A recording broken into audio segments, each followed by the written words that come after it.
He was delighted. Hey, everybody. How's it going?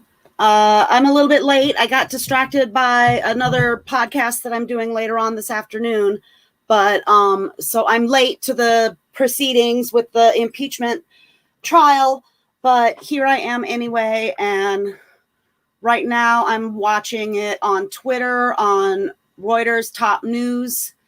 And I'm going to go ahead and just share the screen. And then I'm probably just going to be quiet and we're just going to listen. Okay. Share. Domestic violence extremists. Okay, here we go.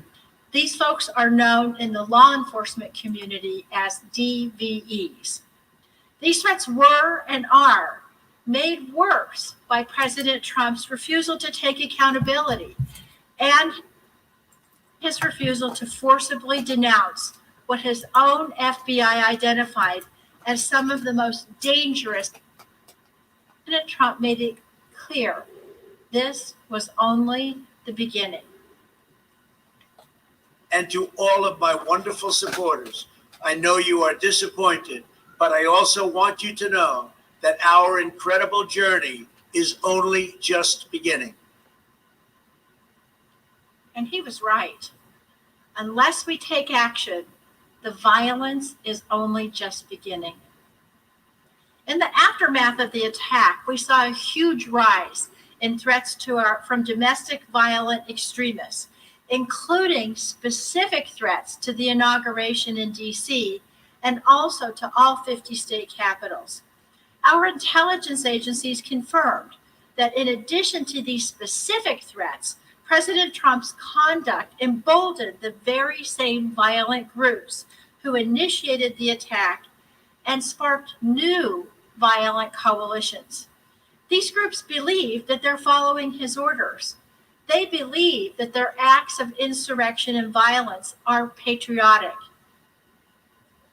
Violence is never patriotic, and it's never American. It's not the Democratic way, and it's not the Republican way. After the attack, the nation's top defense and law enforcement agencies reported an increase in credible threats to the inauguration from Donald Trump's supporters. On January 13, 2021, a joint intelligence bulletin issued by the Department of Homeland Security, the FBI, and the National Counterterrorism Center found, quote, since the 6th January event, violent online rhetoric regarding the 20 January presidential inauguration has increased, with some calling for unspecified, quote, justice for the 6th January fatal shooting by law enforcement of a participant who had illegally entered the Capitol building, and another posting that, quote, many armed individuals would return on 19 January. The agencies also made clear why these threats were escalating, especially regarding the inauguration. The report explained that a primary motivating factor was, quote, the shared false narrative of a stolen election and opposition to the change in control of the executive and legislative branches of the federal government may lead some individuals to adopt the belief that there is no political solution to address their grievances and that violent action is necessary. In other words, President Trump's spreading of inflammatory disinformation about the election incited the insurrection on January 6th and may lead to further violence. Online, just as they did prior to the January 6th attack, Trump supporters took to the internet to organize and document their desire and plans for future violence at President Biden's inauguration. And indeed, in the days shortly after the attack, several posters on extremist social media websites made further plans for violence. They posted, quote, many of us will return on January 19, 2021, carrying our weapons in support of our nation's resolve, to which the world will never forget. We will come in numbers no standing army or police agency can match. Quote, "We took the building once and we can take it again." Other users, eager to participate in additional attacks, confirmed that they were waiting on President Trump's instructions about what to do next. Referring to a future planned attack, a user on the online platform known as Gab posted, quote, "I'd like to come do this, but want to know, does our president want us there? Awaiting instructions." In fact, in the days leading up to the inauguration, multiple individuals, many potentially in an attempt to carry out the plots that I just previewed, were arrested in Washington, D.C., including on serious weapons charges. One of those men was Couy Griffin, the founder of Cowboys for Trump, who took part in the Capitol attack and was also arrested on January 17th. Here's what he said about his plans for violence. You know, you want to say that that was a mob? You want to say that was a violence? No, sir. No, ma'am. No, we could have a Second Amendment rally on those same steps that we had that rally yesterday. You know, and if we do, then it's going to be a sad day because there's going to be blood running out of that building. But at the end of the day, you mark my word, we will plant our flag on the desk of Nancy Pelosi and Chuck Schumer. Wow. Blood running out of the building. This building, the Capitol, where all of us are right now. Now, the name Couy Griffin may sound familiar because he previously faced controversy for a May 2020 video where he said, quote, "The only good Democrat is a dead Democrat." Hear it from him yourself. Where I've come to the conclusion that the only good Democrat is a dead Democrat. Now, when he said this, President Trump actually retweeted Griffin and thanked him for that sentiment. Oh my God. When Donald Trump retweeted this, he was no stranger to Griffin. In fact, in March 2019, over a year earlier, Griffin and Trump had spoken on the phone for nearly 30 minutes. President Trump's conduct, without a doubt, made it clear that he supported Griffin. In fact, Griffin even said so himself. As Griffin later said about President Trump retweeting his inflammatory comment about the dead Democrats, quote, "It really means a lot to me because I know the President of the United States has my back." Remember, this is a man who was here on January 6th, who was arrested after threatening to come back here to make blood come running out of this building. Threats like Griffin's have triggered a deployment of forces, the likes of which we have never seen. There were approximately 25,000 National Guard troops brought in from around the country to protect DC leading up to and on Inauguration Day. As you know, many of those troops are still here. Take a look at that.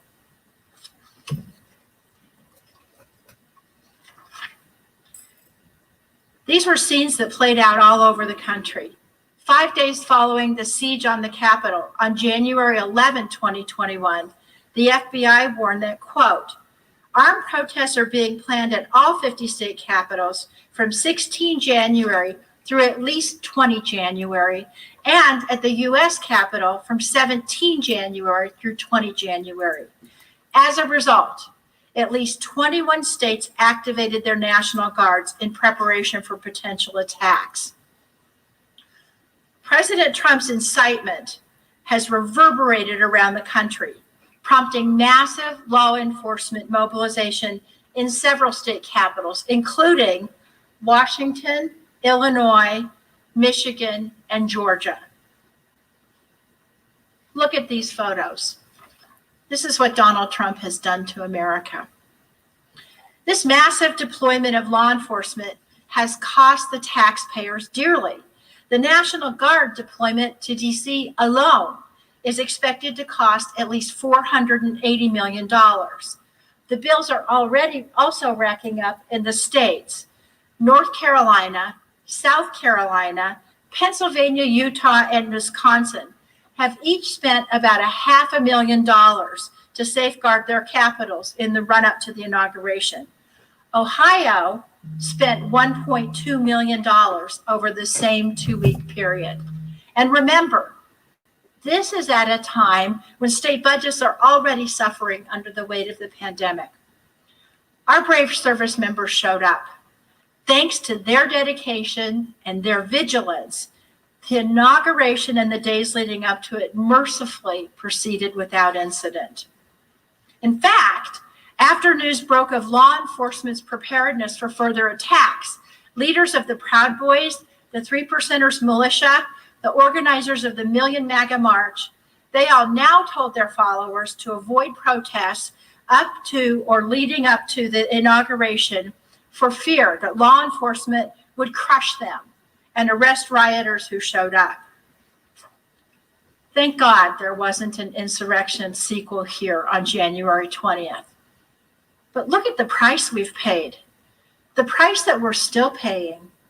It's not just dollars and cents. This capital has become a fortress, as state capitals have all across the country. Our constituents no longer have access to the elected representatives. Every Democrat and Republican, including people who came here on January 6th peacefully, is paying the price. And it's not just a loss of access. It's a dimming of their freedom. It's a dimming of all of our freedom. We must uphold our oaths, as the tens of thousands of law enforcement officers have done in the wake of January 6th.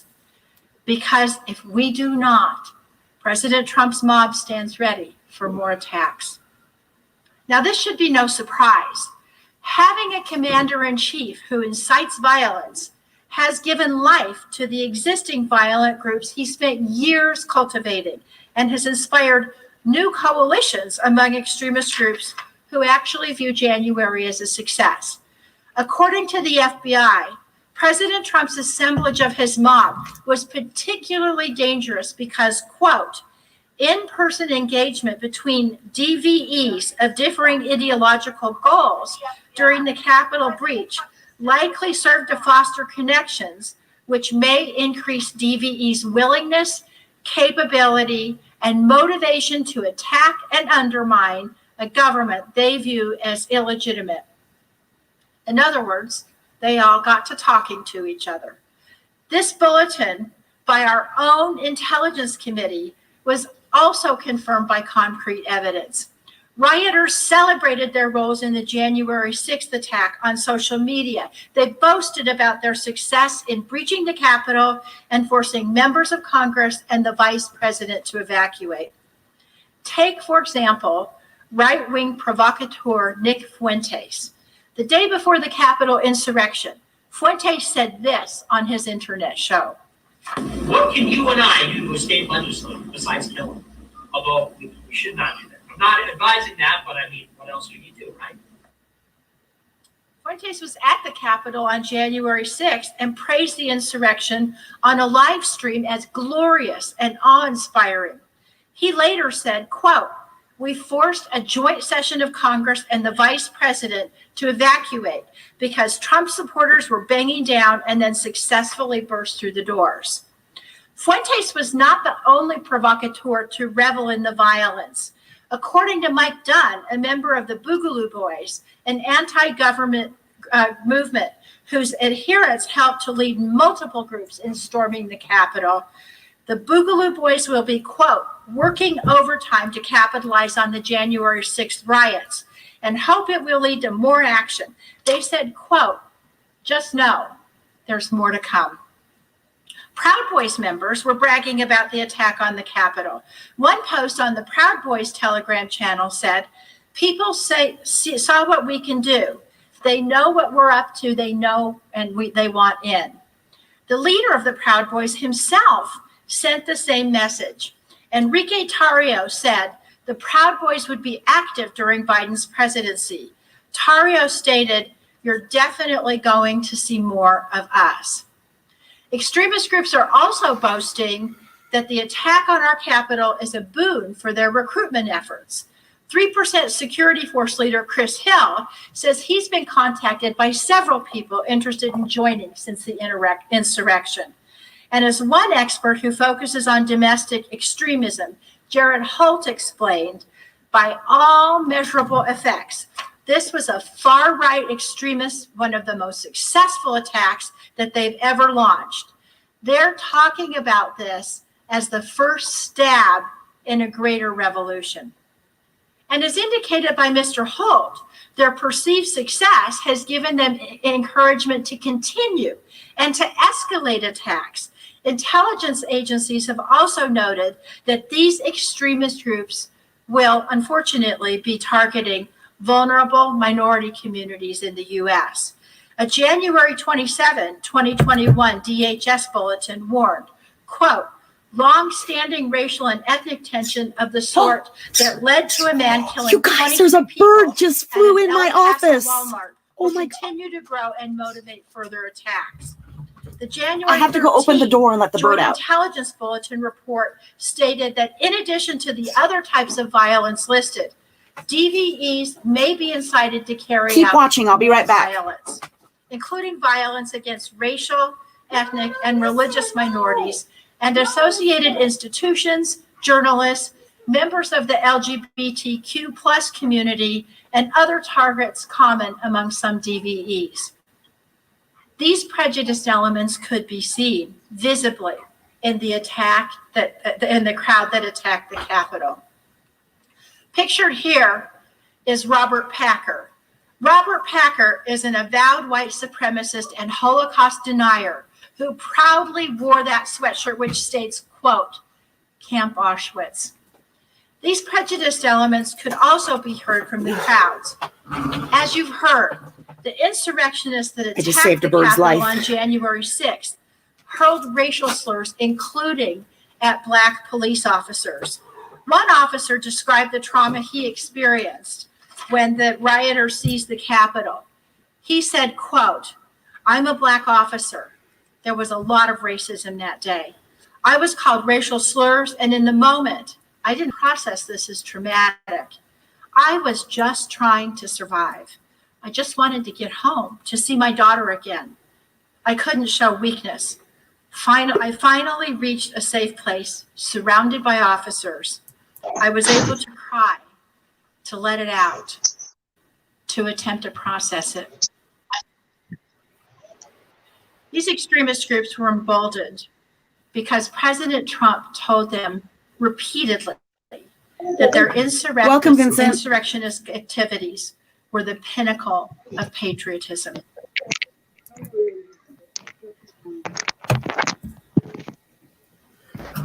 Well, what today?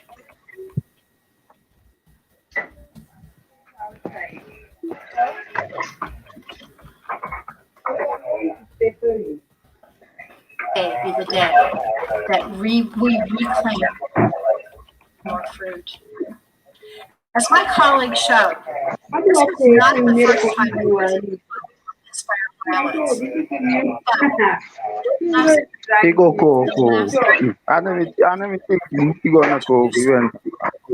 This must be our wake-up call.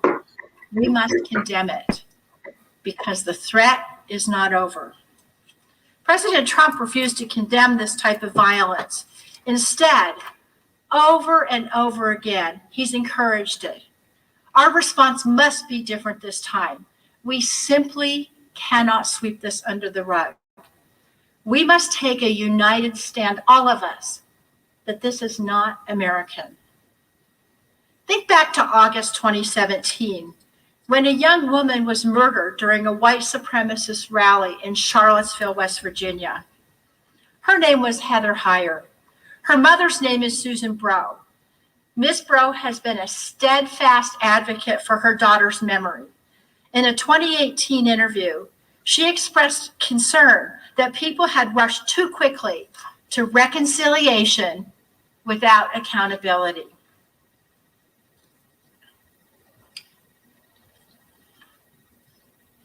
If you rush to heal, if you rush to everybody grab each other and sing Kumbaya, then we've accomplished nothing and we'll be right back here in a few years. I agree. We will be right back here in a few years. Those were her words in 2018, 3 years ago. Her daughter's murder, he was held to account. But our nation did not impose any meaningful accountability on a president who at the time said that there were very fine people on both sides. And now where are we 3 years later? I'd argue we're not just back where we were. I would argue things are worse. In 2017, it was unfathomable to most of us to think that Charlottesville could happen. Just as it was unfathomable to most of us that the Capitol could have been breached on January 6th. Frankly, what unfathomable horrors await us if we do not stand up now and say, no, this is not America. And we will not just express condolences and denunciations. We won't just close the book and try to move on. We will act to make sure this never happens again. Very good. I wish we could applaud, like I kind of wish they'd respond or something.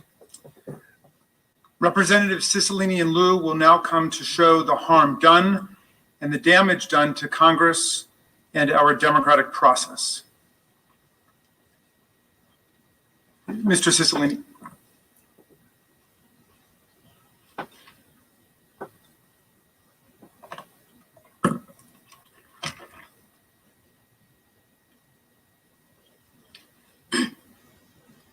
Mr. President, distinguished senators, you just heard from my colleague, Manager DeGette, how the conduct of Donald Trump dramatically increased the threats to our security and emboldened violent domestic extremists. I'd like to now turn to the harm that was caused here, inside these walls, as a result of the conduct on January 6th. The harm to us, to Congress, to those who serve our country, and to the constitutional processes as the Trump mob tried to stop the election certification process. The attack on January 6th was one of the bloodiest intrusions in the Capitol since the British invaded in the War of 1812 and burned it to the ground. And you've heard in painstaking detail that the president's mob posed an immediate and serious threat to the continuity and constitutional succession of the United States government. As the first, second, and third in line to the presidency, the vice president, the Speaker of the House, the president pro tem, all together and faced a common threat in the same location. And we've seen the first and the second were purposely targeted by these attackers. These weren't idle threats. The mob, as you have heard, chanted, "Hang Mike Pence." Hang Mike Pence! Hang Mike Pence! Hang Mike Pence! Hang Mike Pence! The charging documents show that the rioters said they would have killed Vice President Pence and Speaker Pelosi had they found them. Dawn Bancroft and Diane Santos Smith, two of the rioters charged in the attack, were caught on tape discussing the brutal violence that they hoped to inflict on Speaker Pelosi had she not been rushed out to safety. They said, quote, "We broke into the Capitol. We got inside. We did our part. We were looking for Nancy to shoot her in the frigging brain, but we didn't find her," end quote. Senators, simply put, this mob was trying to overthrow our government. And they came perilously close to reaching the first three people in line to the presidency. It wasn't just the vice president and the speaker. Rioters were prepared to attack any member of Congress they found. Thomas Edward Caldwell, Donovan Ray Kroll, and Jessica Marie Watkins, three militia members, were also charged for their role in the attack. They discussed trapping us inside the underground tunnels. The indictment quotes social media chatter with Caldwell, quote, "All members are in the tunnel under Capitol. Seal them in. Turn on gas. Jesus. All legislators are down in the tunnels, 3 floors down. Do like we had to do when I was in the Corps and start tearing out floors, go from top to bottom, end quote. Never did any of us imagine that we or our colleagues would face mortal peril by a mob riled up by the President of the United States, the leader of the free world. But we did. All because Donald Trump could not accept his election defeat. Trump chose himself above the people, above our institutions, above our democracy, above all of you. You know, we've heard Trump espouse for years now this America First policy. But his true North Star isn't America's well-being. It's not country first like our dear departed colleague John McCain. No, his directive is Trump first, no matter the cost, no matter the threat to our democracy. But each and every one of us in this room must agree on one thing. We can never allow the kind of violent attack that occurred on January 6th to ever happen again in this country. In the immediate aftermath, we heard really disturbing accounts from many members of Congress about what they experienced that day. Here are some of those reactions. Following the attack, Representative Dusty Johnson expressed concerns that we had gotten to the point where so many of us had sown the seeds of anger and division. We were barricaded, and there was some fear, to be sure, but overwhelmingly the emotion that I experienced was one of anger. I just could not believe that this was happening. I could not believe that we had gotten to this point where so many of us had sown these seeds of anger and of division, and we had built this powder keg. And really, we were starting to see this powder keg light up, and it was, frankly, I was furious. Representative Jason Crow compared the events of this day to his time in Afghanistan as an Army Ranger, something Senator Reid knows something about. What I felt in the Capitol behind us is something that I haven't felt since I was in Afghanistan as an Army Ranger. And to think that as a member of Congress in 2021, in the U.S. Capitol on the House floor, that I was preparing to fight my way out of the People's House against a mob is just beyond troubling. Representative Pat Fallon was humbled by his experience on January 6th and described the events as surreal as they unfolded here in the Capitol. It was something that I just never thought I'd see this in our nation's capital, and particularly in the House chamber. It was surreal when it was unfolding. Well, you know, what was interesting was the bravery and the courage of some of my fellow members. When we got to a point where the mob was banging on the doors, and all that kept them from breaching the chamber itself was the doors and then some furniture that we had moved and some Capitol Police, and they needed to be augmented.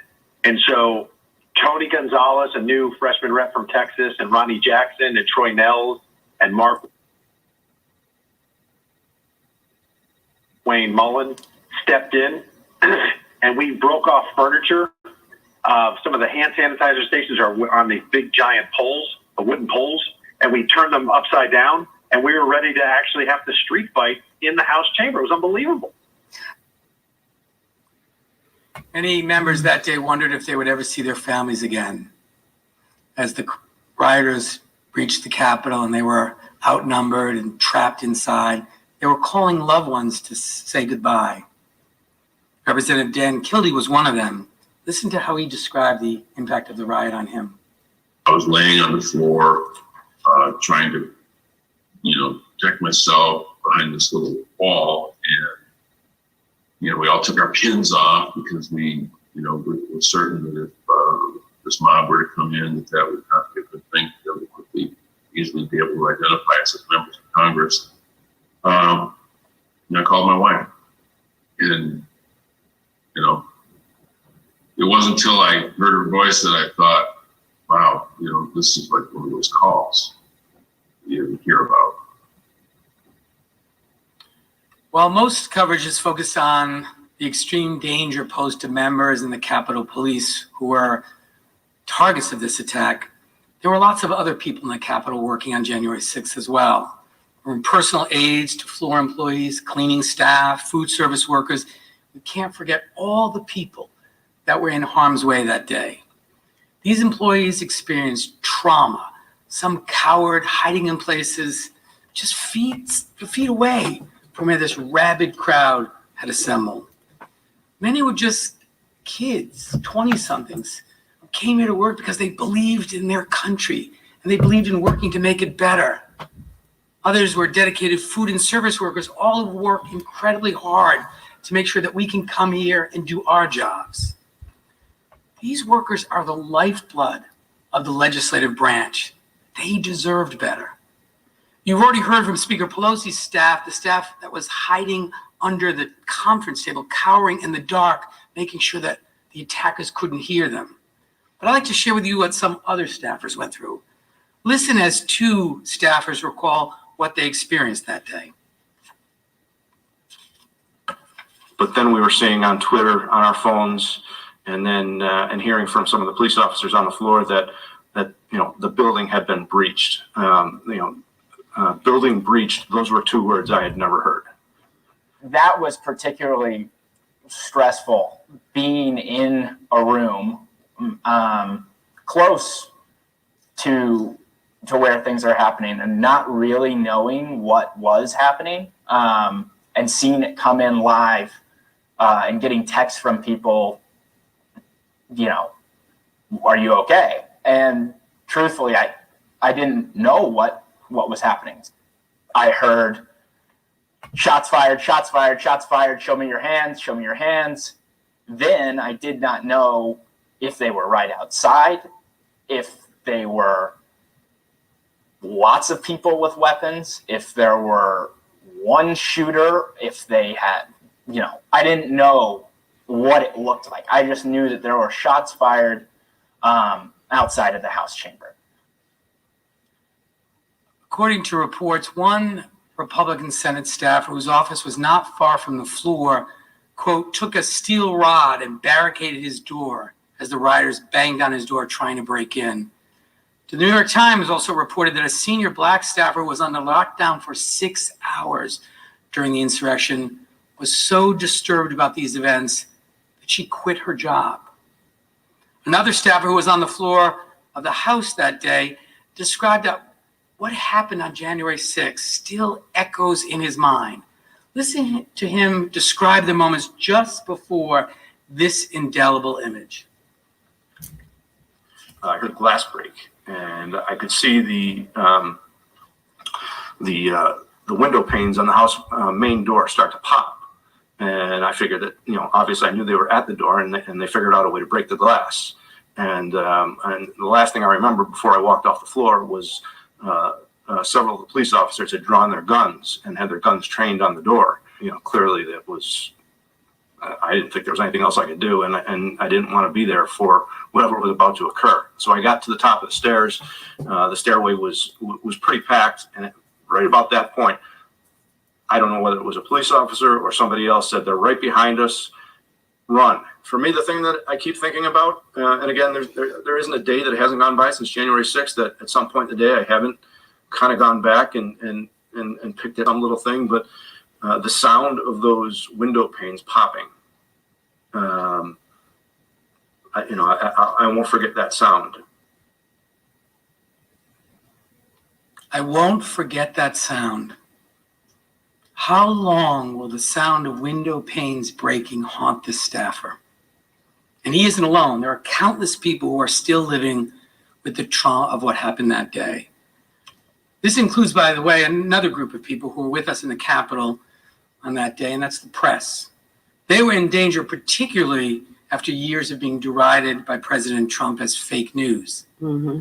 Kristen Wilson, a reporter for CNN, recently tweeted about her experience. She said, "I have 14 people on my team. We were scattered everywhere. 2 of them were on crutches and couldn't have run if they had to. They had to anyway.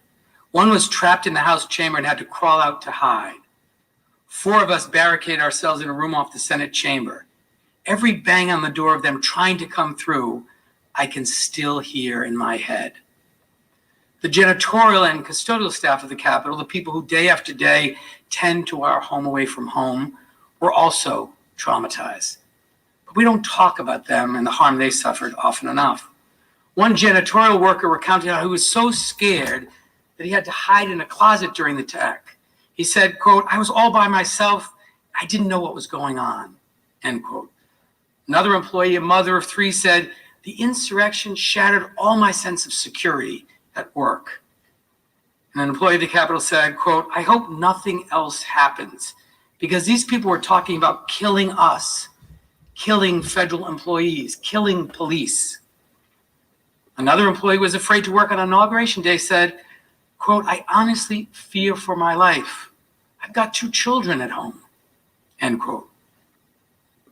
For many of the Black and brown staff, the trauma was made worse by the many painful symbols of hate that were on full display that day. Insurrectionists waved Confederate flags and hurled the most disgusting racial slurs at dedicated Capitol workers.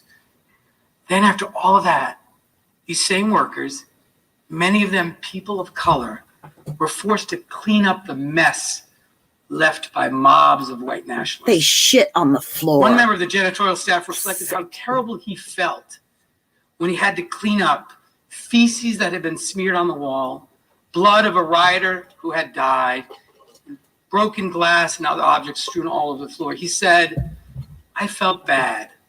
I felt degraded." Let's also not forget that this violent attack happened in the middle of a global pandemic. Social distancing was impossible as we were hiding for our lives in cramped quarters for long periods of time. Since January 6th, at least 7 members who hid with other members of Congress have tested positive for COVID-19. At least 38 Capitol Police officers have either tested positive or been exposed. And nearly 200 National Guard troops who were deployed to our nation's capital to provide all of us protection have tested positive. Jeez. The Capitol Police and the National Guard came here to keep us safe, to serve, and they put their lives in danger. They deserved better than this. We all did. That brings me to the next harm. Now, all of us in this room made it out alive, but not everyone was so lucky. 3 law enforcement officers tragically lost their lives as a result of the riot on January 6th.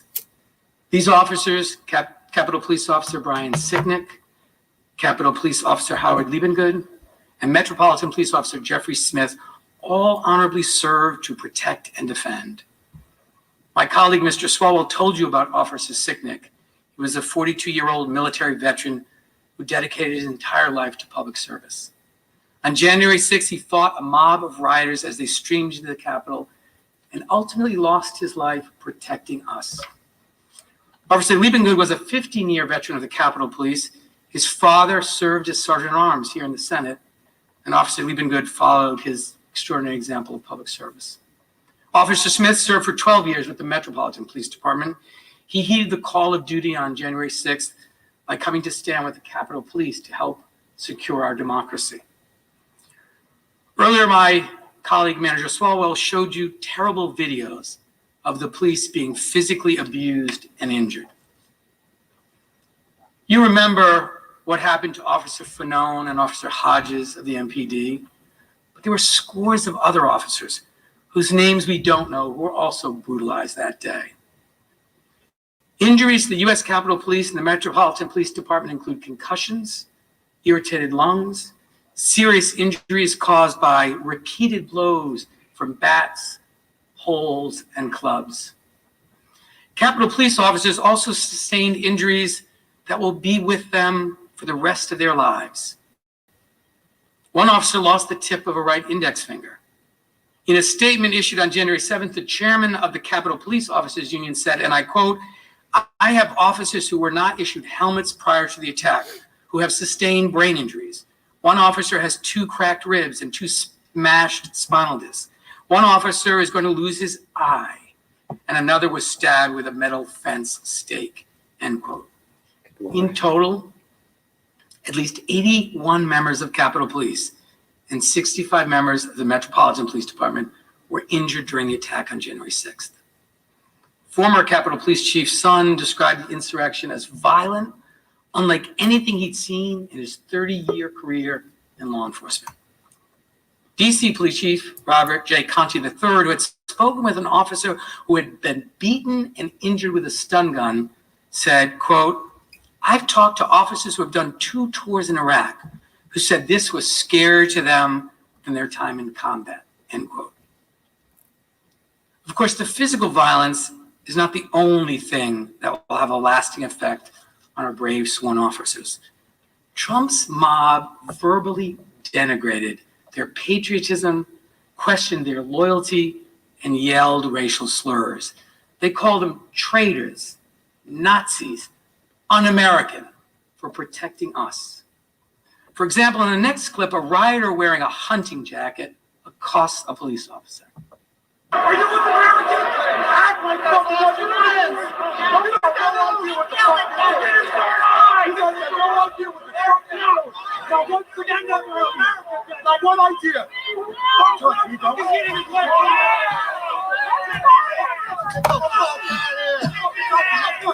Don't touch me, motherfucker! Take it out! No, they work for us. Fuck that. Listen to how the Trump mob talked to these officers. You heard that with your own ears.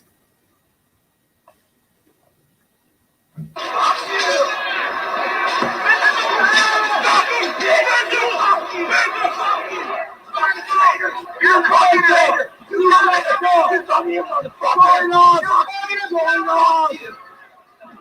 fucking traitor to your country! Yeah! You're a fucking traitor! Fucking traitor!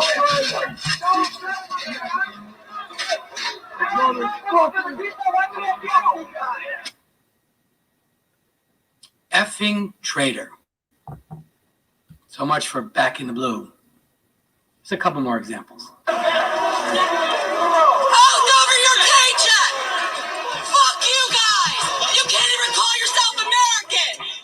Your fucking nose today! 1776, bitch! You're running the paper spray,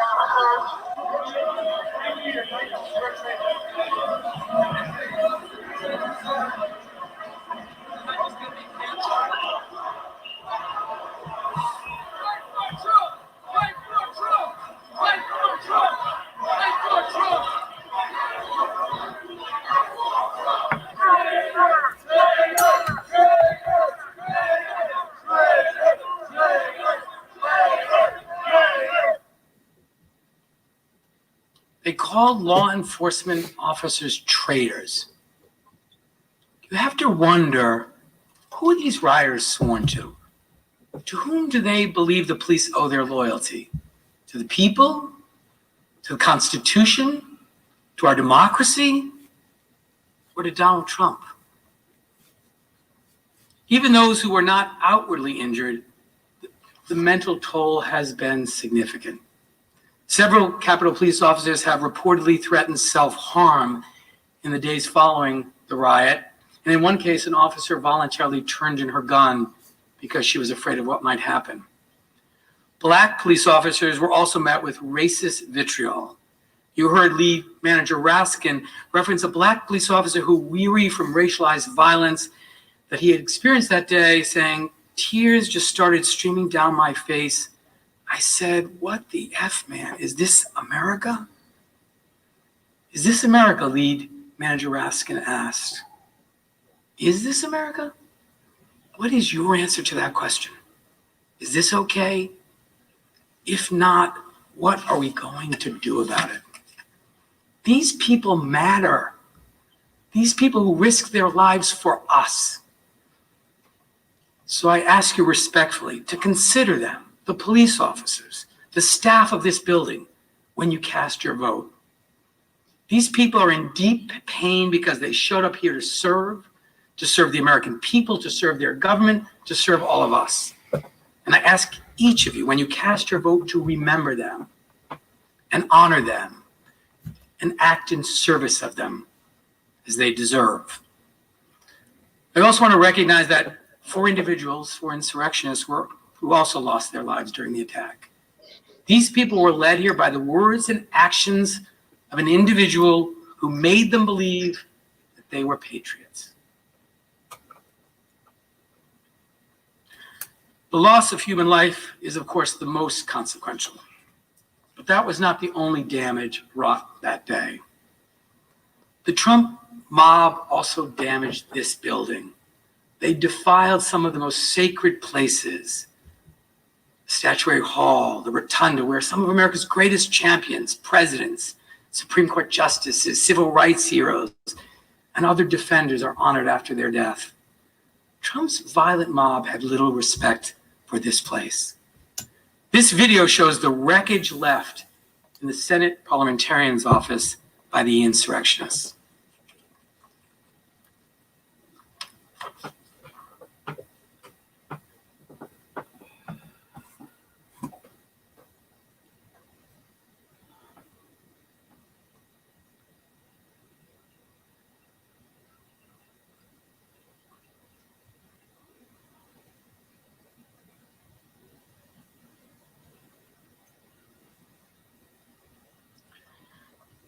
A bust of President Zachary Taylor was smeared with what appeared to be blood. An empty picture frame, presumably robbed of its contents, was found on the floor. And videos of the insurrection captured one man stealing a framed photo, another one tearing a scroll from the wall and ripping it up and throwing those pieces on the floor. A sign paying tribute to John Lewis was also shamefully destroyed, and only a broken piece of the memorial was found on the ground next to a trash can. The photo of Mr. Lewis was gone. The damage done to this building is a stain on all of us and on the dignity of our democracy. The attack we saw had a purpose: stop the certification, stop our democratic process. Fortunately, they did not prevail. Newspapers across America on January 21st, the day after the inauguration, proclaimed democracy has prevailed. President Biden said that in his inauguration speech. The headline was in so many places because the world's oldest constitutional democracy and the principles underlying it had been attacked and challenged. This wasn't just an attack on the Capitol building and the dedicated people inside. It was an attack on what we were elected to preserve: our democracy. This attack on our elections, on the peaceful transfer of power from one president to the next, didn't even happen during the Civil War. But it did just happen because of the cold, calculated, and conspiratorial acts of our former president, Donald J. Trump. We showed you that the insurrectionists were deliberate, that they came looking for Vice President Pence and Speaker Pelosi, ready to kill. When President Trump incited a lawless mob to attack our process, he was attacking our democracy. He was trying to become king and rule over us against the will of the people and the valid results of the election.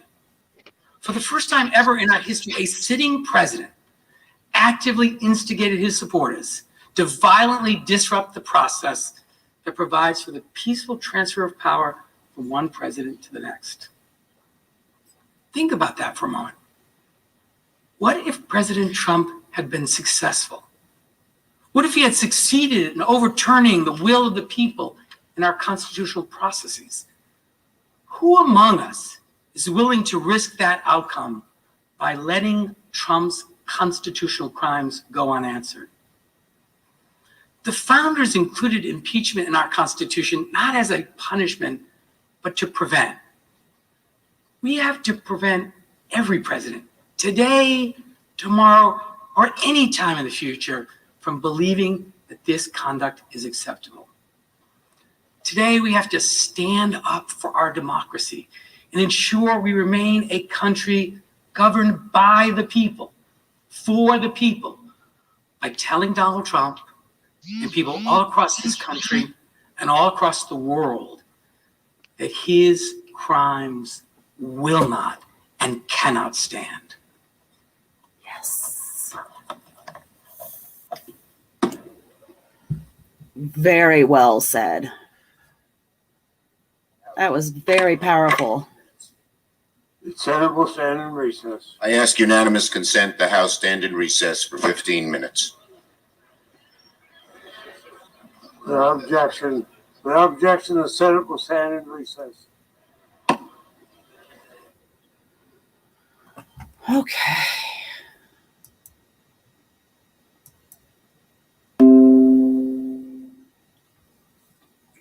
Hello, Elizabeth. I don't think Hello. we've met. My name's Annette. How are you? I am well. How are you? I'm well. Good. And you are tuning in from Kenya, is that correct? Yeah, from Kenya. And how do American politics impact you over in Kenya? Okay, for the election for last year was peaceful, but when Trump was to hand over, with all the chaos, it's like democracy was really tested in America. Do you have people that support Trump there? I don't think so. Okay. Yeah, because he does have supporters in other countries, so I was just curious. No, like me, I was supporting Biden so much. Yeah, Do you like the things that he has done since he's got into office? I like yeah, he has done well. Good. Yeah, so far. Yeah. Well, yeah, I feel like he has accomplished a lot in a very short time. Mm-hmm. Definitely. So, are you Americans hopeful that he's going to do more, or do you see him lagging behind?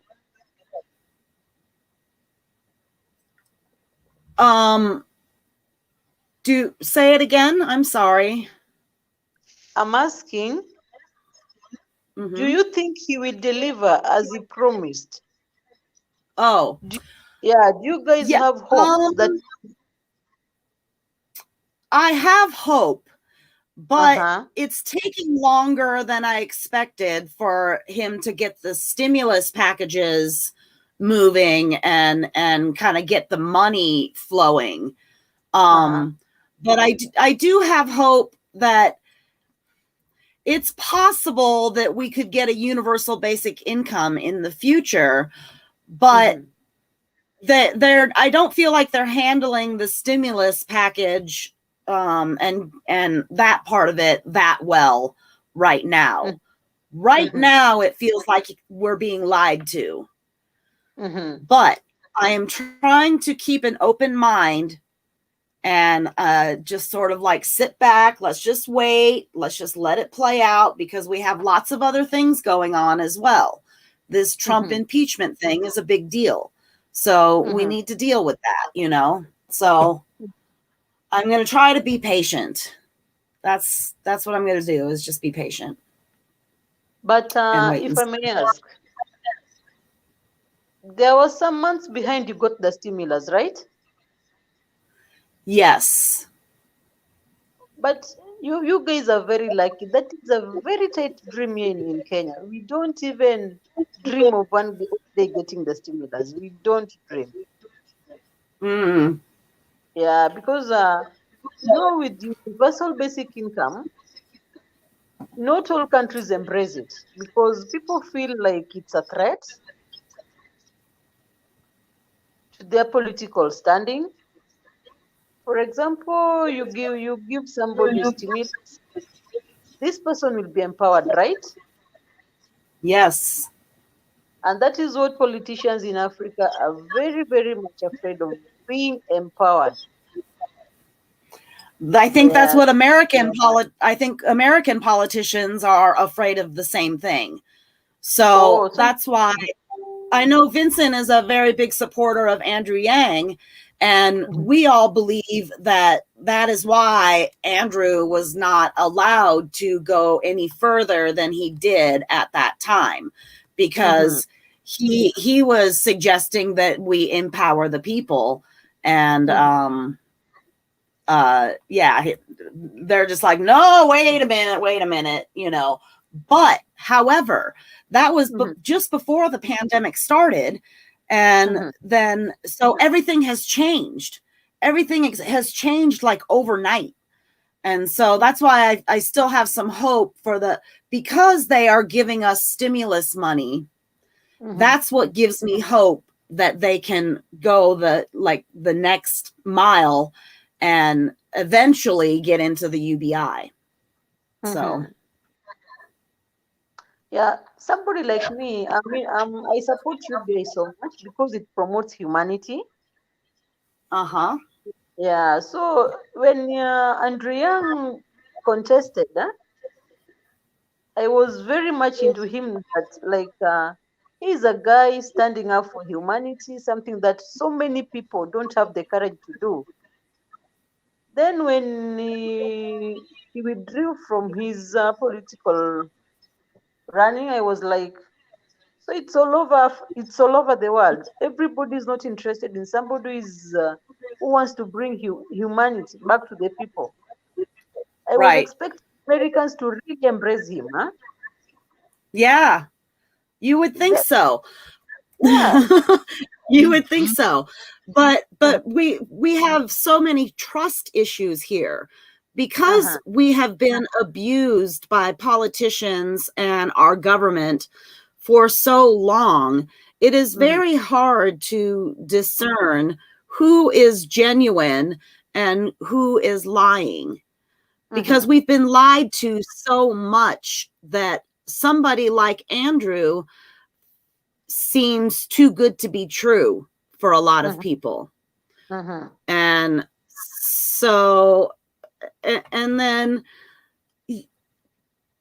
because like the media people, I don't know, people will say have made up just wild fabrications about Andrew that are just not even true.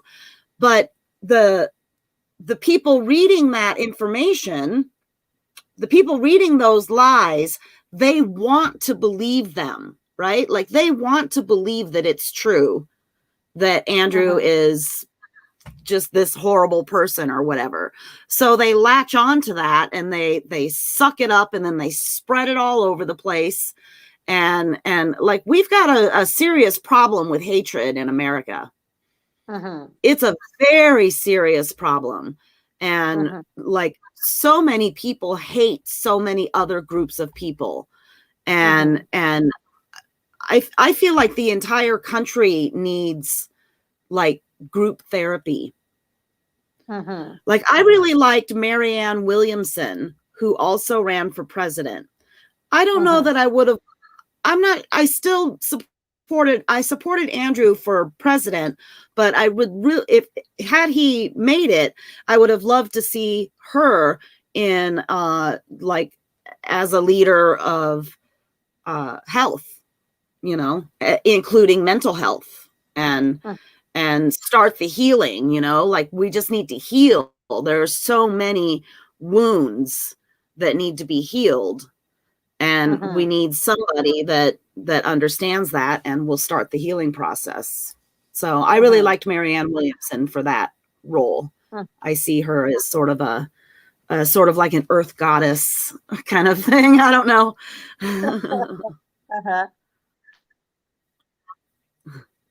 So, okay, But, you know, surprised when you say that your politicians lie to you guys. So it's an all-round thing, eh? I thought only in Africa they lie to us. Yes. So I think that's the role of the politician. So I feel like politics has been, I don't know how long it's been corrupt, but like I have to wonder if our founding fathers, like, were they corrupt in some kind of way? I know that they owned some of our past presidents, like our earliest presidents, owned slaves. And so the slavery issue is a really big issue, but also it appears that slavery has existed in like everywhere on the planet on some level or another.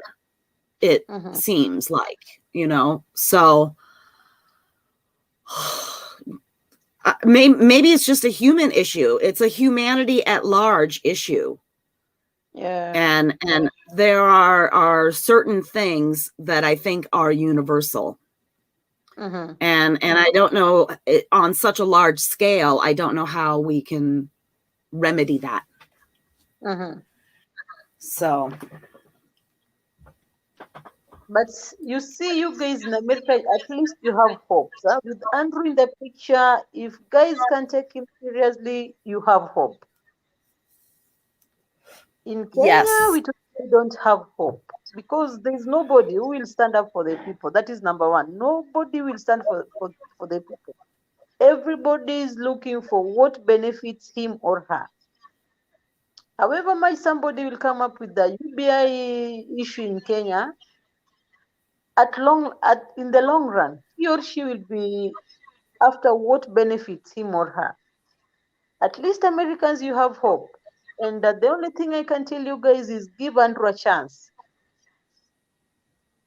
He's more better placed than anyone. He's into humanity, and that is what matters most, humanity. You can't bring in a president who is, let's say, for example, Biden. He had very good, how can I put it? Yes, he's good, but will he deliver in terms of humanity? Will he deliver? Right. Will he continue with the stimulus thing? Or it was just a way of him getting into the office, then he changes everything? I think Americans will give Andrew a chance. Try, give him, then see. If it doesn't work, then UBI definitely will fail. Give him a chance. Yes. To deliver. So, and that's what I'm trying to do is give him a chance right now because it is still very early. We've got 4 years to go. And then hopefully Andrew Yang will run again.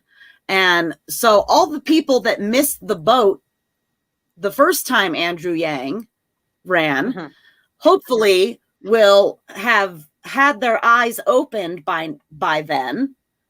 And especially if he becomes mayor of New York City, then if he becomes mayor of New York City, then he will get a lot of the name recognition because the mayor of New York NYC is a big deal in this country.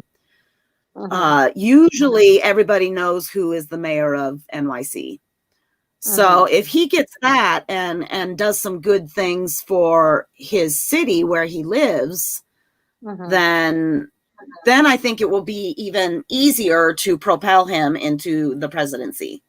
Maybe not easier, maybe that's not the word, but he will at least have like the name and face recognition, and he will have an elected office under his belt.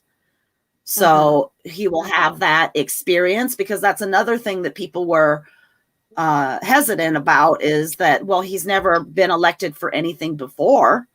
So why should we elect him to the biggest job in the land, So, yeah. No, okay. What I can tell you, tell Andrea, not to give up. Say again? I'm saying I won't give up. No, I won't give up. Even I'm Yang Gang for life. Yeah, I'm also Yang Gang from Kenya. Yeah. Well, maybe you need to find somebody that does support UBI and somebody that is brave enough to run up against the corrupt politicians there. And maybe, do you guys get to vote?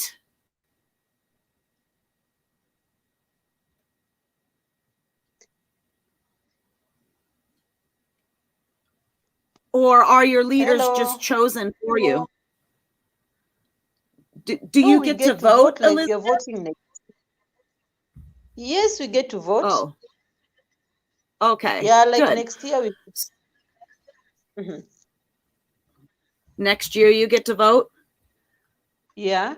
So you need to find an Andrew Yang in Kenya and push him or her into the forefront and, do it.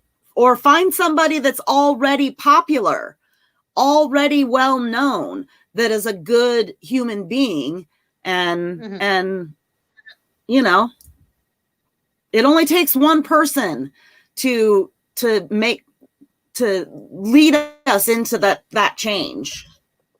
Okay, So that person is out there somewhere in Kenya. That person exists. Okay, we had somebody for the past 3 years. I've been a supporter. I was doing both online and ground sensitization. But unfortunately, I don't know what happened, whether this guy was lying to the people or he was being truthful, because all of a sudden he went underground, everything just became quiet. He was not explaining anything. So I had to step down, because you can't support somebody not knowing his manifestos so well. When you ask questions, he's not willing to give you a straightforward answer. That person that gives you, that shows you that this person is absolutely not trustworthy, right? Right. Yeah. So far, I don't think there's anybody who can be like Andrew Yang in Kenya. I don't think so. You can't trust anybody, huh? No, I don't. Because okay, I can say I don't trust, because this trust is something which is earned. You can't just force trust into somebody. I just cannot tell you that, okay, Annette, I trust you. I want you to do 1, 2, 3. Then in the fourth place, you disappoint me, right? The trust will completely go. So as per now, I don't trust anybody who will come and tell me that, okay, let's support UBI. Let's bring this to the people. Let's make it work. Will this person really deliver? That is the question. Right. Andrew It is. could It's the delivery and the follow through that matters most. Yes. Andrew was ready to deliver, because even when I was going through his speeches, his interviews, he was ready to deliver, but he was not given the chance. Right. Yes, I think you guys should really, really support him. Give him all the support you young gang team can give, because as in Kenya, we cannot support him because we don't vote in America, right? We vote this. Right. However much we support him, we can just do very little. That is the social media. We can just make him be known in social media, but other than that, we cannot do anything. The ball goes back to you Americans. You have to support him. This guy will deliver. And I believe if you give him the chance, UBI will be a very good idea in America. It'll be awesome. Yeah, it will be really awesome. So tell him not to lag behind. 4 years is a very short period of time. Yep, it'll go by really fast. I mean, time really does just fly by. And once we're done with all of this Trump stuff and we're able to kind of put that aside a little bit, then I feel like we'll be able to focus on making more progress. Like right now, the focus is still on Trump and that the insurrection and that all of that was, I mean, our country was just traumatized by that. All of us were. I was just watching it yesterday and I cried again watching that police officer being crushed between the doors. He's just screaming in agony. And I just weep. I just weep. It's so traumatizing to watch it, and So, and then it was by our own people. Like, it's pounded into our brains since forever that we need to be afraid of the others from the outside. We need to be afraid of foreigners. And it's the foreign people from other countries that are the scary people. But this time it was our own people that are the scary people, and our own people who are the terrorists. And they never use the words domestic terrorism. They hardly ever use those words. So we need to get that, like, because that's real. We are watching. That's what we're watching today, is the consequences of the domestic terrorism that was perpetuated against our own people on that day. And so it's going to take us a minute to heal from that. So, but once we are out of that kind of like intense trauma phase, I feel like we will be able to start focusing and start moving forward. I think that we will end up coming together, you know, once we weed out the rotted people and get it all figured out, then we can take a breath. Oh, okay, now let's get to work. So that's how I feel about it. Okay, what happened in America is the same thing that always happens in Africa. During each and every election, we undergo such. Like, for example, in 2007, where Kenya really had it rough. We had people killed even in the churches. We had people chased from their homes. So you see, it's like you guys, it's the first time. But with us, it's like, it's always there each and every election year. We look forward to such because there's no year which has always passed smoothly, no matter who is vying for the presidency. So it was a shock to us Africans that even, to me as an African, that America, which I always look after for, has the highest democracy and everything.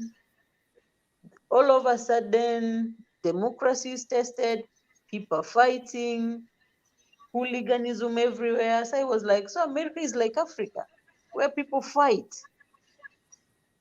So it was really strange anyway, Annette. It was funny. Yeah. Really. Yeah. You know, it has brought you guys into a very bad picture. You are the leading. Oh, I'm sure. Yeah. So I have just a few friends that live in other countries. So my friend Fiona left a comment on here, and she lives in the UK, in England, and then Vincent. So I know you guys follow, and now I can call you my friend. And so now I know you and Vincent are following closely. And then I know there's some people in Australia that follow closely and stuff like that. There's like Australian Yang Gang and such. So anyway, yeah, I always wonder, I'm sure the other countries look at us like, and they're like, oh, what is going on over there? Oh my gosh. Jeez Louise. And some of them are like, you know, they are like third world countries that have like their own host of problems. Y'all have your own host of problems and your own dealings with corruption and political unrest and whatever. And you guys are looking at us and we're the crazy ones now, you know? Yeah. But all in all, that was a lesson, huh? Yes. Yeah. A valuable lesson. Yeah, very valuable lesson that next time we have to do this to avoid this. Right? Yep. My dad, rest in peace, used to say, if you learned something from the experience, then the experience was worth having, whether it was good or bad. Yep. It was what? Yeah, it has opened your eyes. It has opened American eyes in so many ways, huh?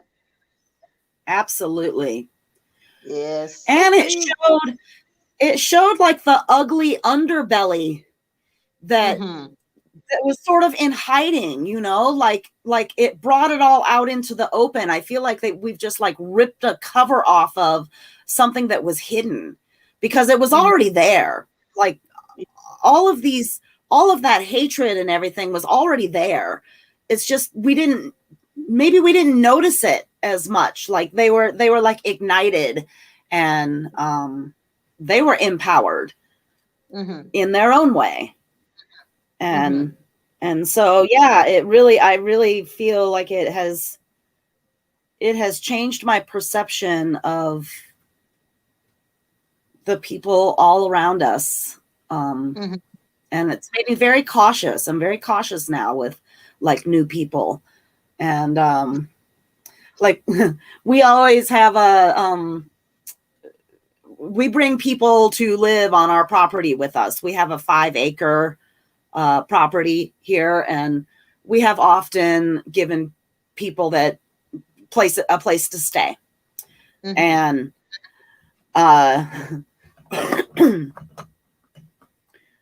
I always ask, like this last time I asked my husband, we currently have a new gentleman staying here. He's an elderly man who had a really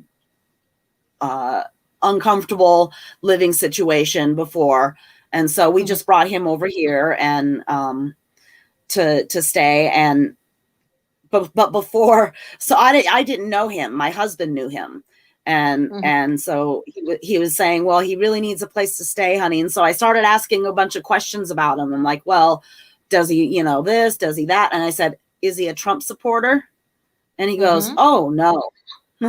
And I said, okay.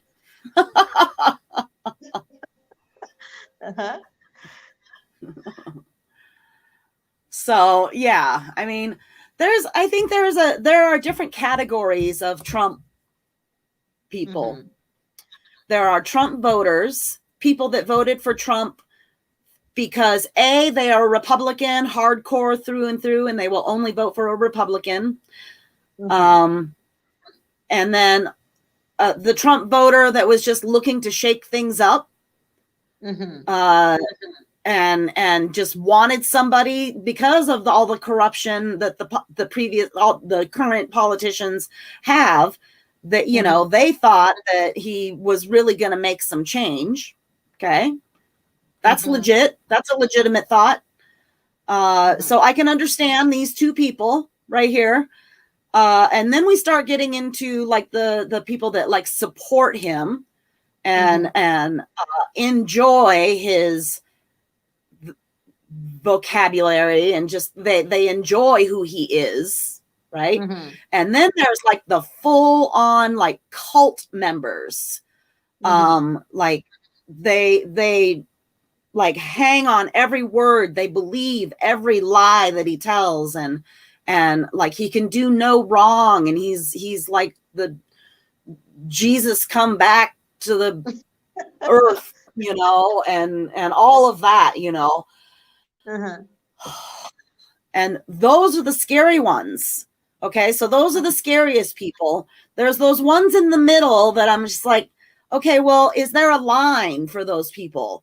Like, there's got to be a line for those ones in the middle where he just goes too far or he says just the wrong thing or whatever. But then those cult ones, I call them cult 45. The Colt 45 ones, like I feel like they're lost. I don't know that we'll ever get them back. Okay, so you see the five category you've mentioned. We have the 5 category in Kenya too. We have with us we have tribalism. We have the cult, like you said, those who feel this is the right guy, no matter what he does, no matter what he says, he's the right guy. So the 5 categories, we also have them. But really, we're all kind of the same, aren't we? Yeah, we are all kind of the same. Yep. But Trump has really, really given America a different face. Huh? Yes. We've seen you guys in a very different face. Like me, never believed Americans could behave that way. That was uncivilized, totally uncivilized. Huh? It was. Yeah, Yes. and hopefully it will be the first and the last, right? They defecated on the floor. That really, I'm just like, that is like the lowest of the low. They defecated on the floor and smeared their feces on the wall. What? And they want to say that like Democrats are.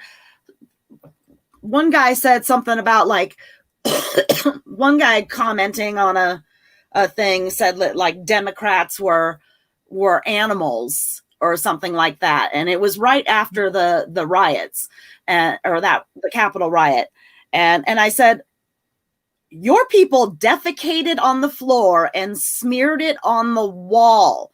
Tell me who is the animal in that scenario. Just and so it's really hard not to be angry all the time. Okay. Yeah. I have to work really hard at it to try to, but like I have been angry and depressed and stressed out and anxious and worried for like the 4 years straight. Just insomnia. I have like severe dips in my depression and stuff. And I started having panic attacks. That was new. In the last 4 years, I started having panic attacks. And that has never happened to me before in my life, including other like severe traumas that I have had. Like I've been sexually assaulted as a child and then as a young adult. So even those two events did not cause me to have panic and anxiety attacks. Trump gets into office and all of a sudden this new thing starts happening. And I have freaked out about some things. And it's really weird. I've not been in control of my emotions. And that is very out of the ordinary for me. So I am looking forward to being able to just like calm down a little bit and just not be so mad. And I would like to not have to watch the politicians every single day. I would like to think about other things in my life and not be so worried about what the government is doing to us. Always. That would be really nice. Yeah, so that is how I live. Somebody like me. I don't care what a politician does. What I care about most is my family and myself. And right. That unfortunate person and what I can do to make somebody's life at least bearable with whatever little help I have. Because politicians are there just to make us have like you said, panic attack and everything. They are there to make us feel kind of we are inferior. So with me, I just hate politics like totally. Politics is not like makeup. African politicians are out to lie to us. They don't deliver. So there's no way that I can say I have somebody I can support, especially next year. No one, because they're all liars. Everybody is looking after looting and making his or her life better. While the common people down here will continue to suffer as if they never voted for anybody. So politics. Right. So what I can tell you, Annette, just you guys support Handful. He will deliver. Yes. Yeah, make him known. So you guys should not lag behind. 4 years is there. Whatever is happening now, 4 years is like 4 months. Years goes very fast. So when you lag Yes. behind for a month, that is a very big gap for you guys. And to make it within that duration you guys lag behind will not be easy. So you should be on your toes to make him known, to make him popular, to sell his ideas to the people. So it's you guys to help him sell. Because Yes. once he's the mayor, I Oh, think the show's back, or not the show. The trial is back on. Okay, let's see. Yes, we will do that. I still support Yang every single day. Okay. In some way or another. All right, I'm going to go full screen. Okay. My colleagues discussed with you the many harms to our nation as a result of President Trump's conduct. Now, I'd like to spend some time talking about the harm to our national security and our standing in the world. On January 6th, when President Trump incited a mob to march to the Capitol, he led them to a building that houses some of our nation's most sensitive information. And consider who was part of that mob. Some of the individuals were on the FBI watch list. The past behavior of some individuals led here by President Trump so alarmed investigators that their names have been added to the National Terrorist Screening Database. And at least one of the insurrectionists may have intended to steal information and give it to a foreign adversary. According to charging documents, Riley Williams allegedly helped steal a laptop from Speaker Pelosi's office to, quote, send the computer device to a friend in Russia, who then planned to sell the device to SVR, Russia's Foreign Intelligence Service. While we can't be certain if or how many foreign spies infiltrated the crowd, or at least coordinated with those who did, we can be sure that any enemy who wanted access to our secrets would have wanted to be part of that mob inside these halls. And the point is this: many of the insurrectionists that President Trump incited to invade this chamber were dangerous. People on the FBI watch list, violent extremists, white supremacists. And these insurrectionists, incited by President Trump, threatened our national security. Stealing laptops again from Speaker Pelosi's office, taking documents from Leader McConnell's desk, snapping photographs, as you saw in the videos earlier, in sensitive areas, ransacking your offices, rifling through your desks. The President of the United States, the Commander-in-Chief, knew the risk of anyone breaching the Capitol. He swore an oath to preserve, protect, and defend this country. And yet, he incited them here to break into the Capitol. Senators, as you all know, we have spent trillions of dollars building the strongest military in the world and billions of dollars on the most sophisticated weaponry on the planet to prevent the kind of attack that occurred at this Capitol on January 6th. And here's what the insurrectionists incited by President Trump did. Hey, let's take a seat, people! Let's take a seat! Nancy Pelosi. Hold on some shit! Oh my God, we did this shit. We took this shit. Please. I want to go and just get a snap of that. Yeah, I took a picture.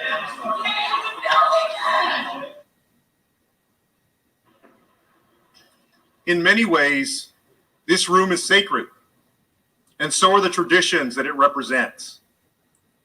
They've been carried on for centuries.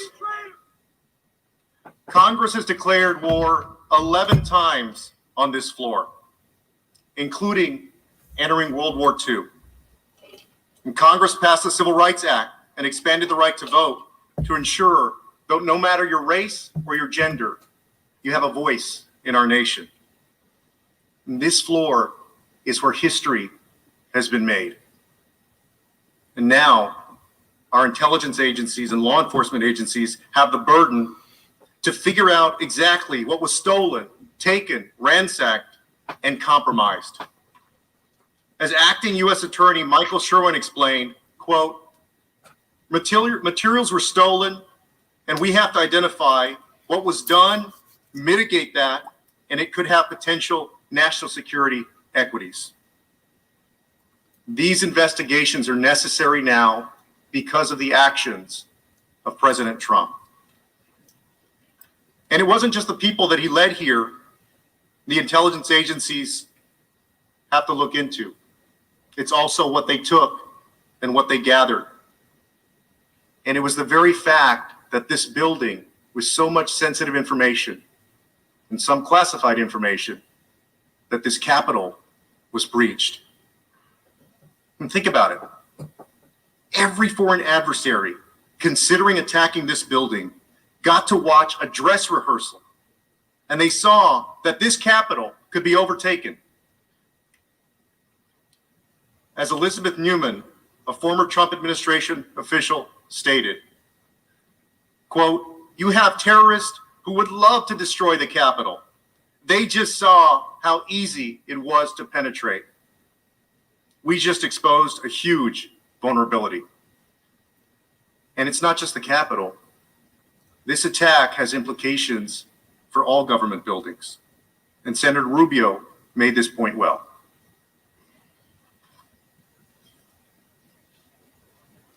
If you're a terrorist right now, you're sitting out there watching this, you're saying to yourself, hey, it's not that hard to get into the Capitol. Maybe that's not hard to get into the White House or the Supreme Court building or somewhere else.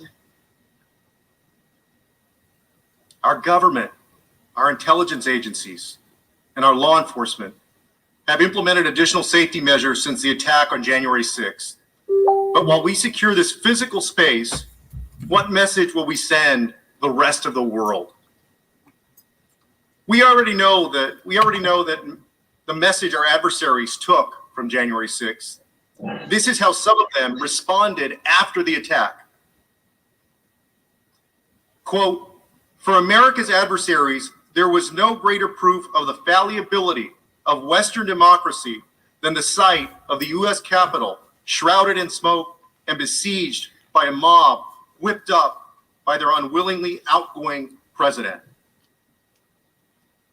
To make matters worse, our adversaries are even using the events of January 6th not only to denigrate America, but to justify their own anti-democratic behavior, calling America hypocritical. Here's what the Chinese government is saying. The spokesperson for China's Ministry of Foreign Affairs said the Capitol riot should spark, quote, deep reflection among U.S. lawmakers regarding how they discuss the pro-democracy movement in Hong Kong, suggesting that the U.S. is hypocritical in denouncing Beijing's crackdown in the city while it struggles with its own unrest at home. In the Global Times, an outlet affiliated with the Chinese Communist Party, even tweeted a series of side-by-side photos of two events, the siege of the U.S. Capitol and a July 2019 incident in which pro-democracy protesters in Hong Kong broke into the city's Legislative Council building. Think about that. President Trump gave the Chinese government an opening to create a false equivalency between Hong Kongers protesting for democracy and violent insurrectionists trying to overthrow it. As Representative Gallagher described in real time, and we don't think other countries around the world are watching this happen right now. We don't think the Chinese Communist Party is sitting back and laughing, then we're deluding ourselves. So call it off, Mr. President. We need you to call this off. Russia has also seized on this violent attack against our government, decrying that democracy is, quote, over. The chairman of the Russian Upper House of Parliament's International Affairs Committee said, quote, the celebration of democracy is over. This is, alas, actually the bottom. I say this without a hint of gloating. America is no longer charting the course and therefore has lost all its rights to set it, and especially to impose it on others. They're using President Trump's incitement of an insurrection to declare that democracy is over. Iran, the supreme leader, is using President Trump's incitement of insurrection to mock America. He said of the situation in the United States, quote, "This is their democracy and human rights. This is their election scandal. These are their values. These values are being mocked by the whole world. Even their friends are laughing at them." And these statements are serious and pervasive.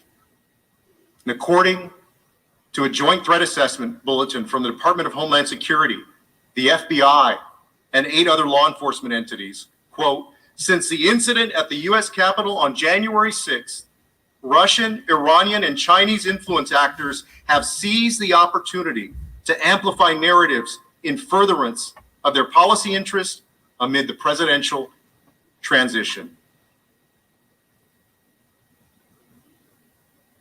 We cannot let them use what happened on January 6th to define us, who we are, and what we stand for.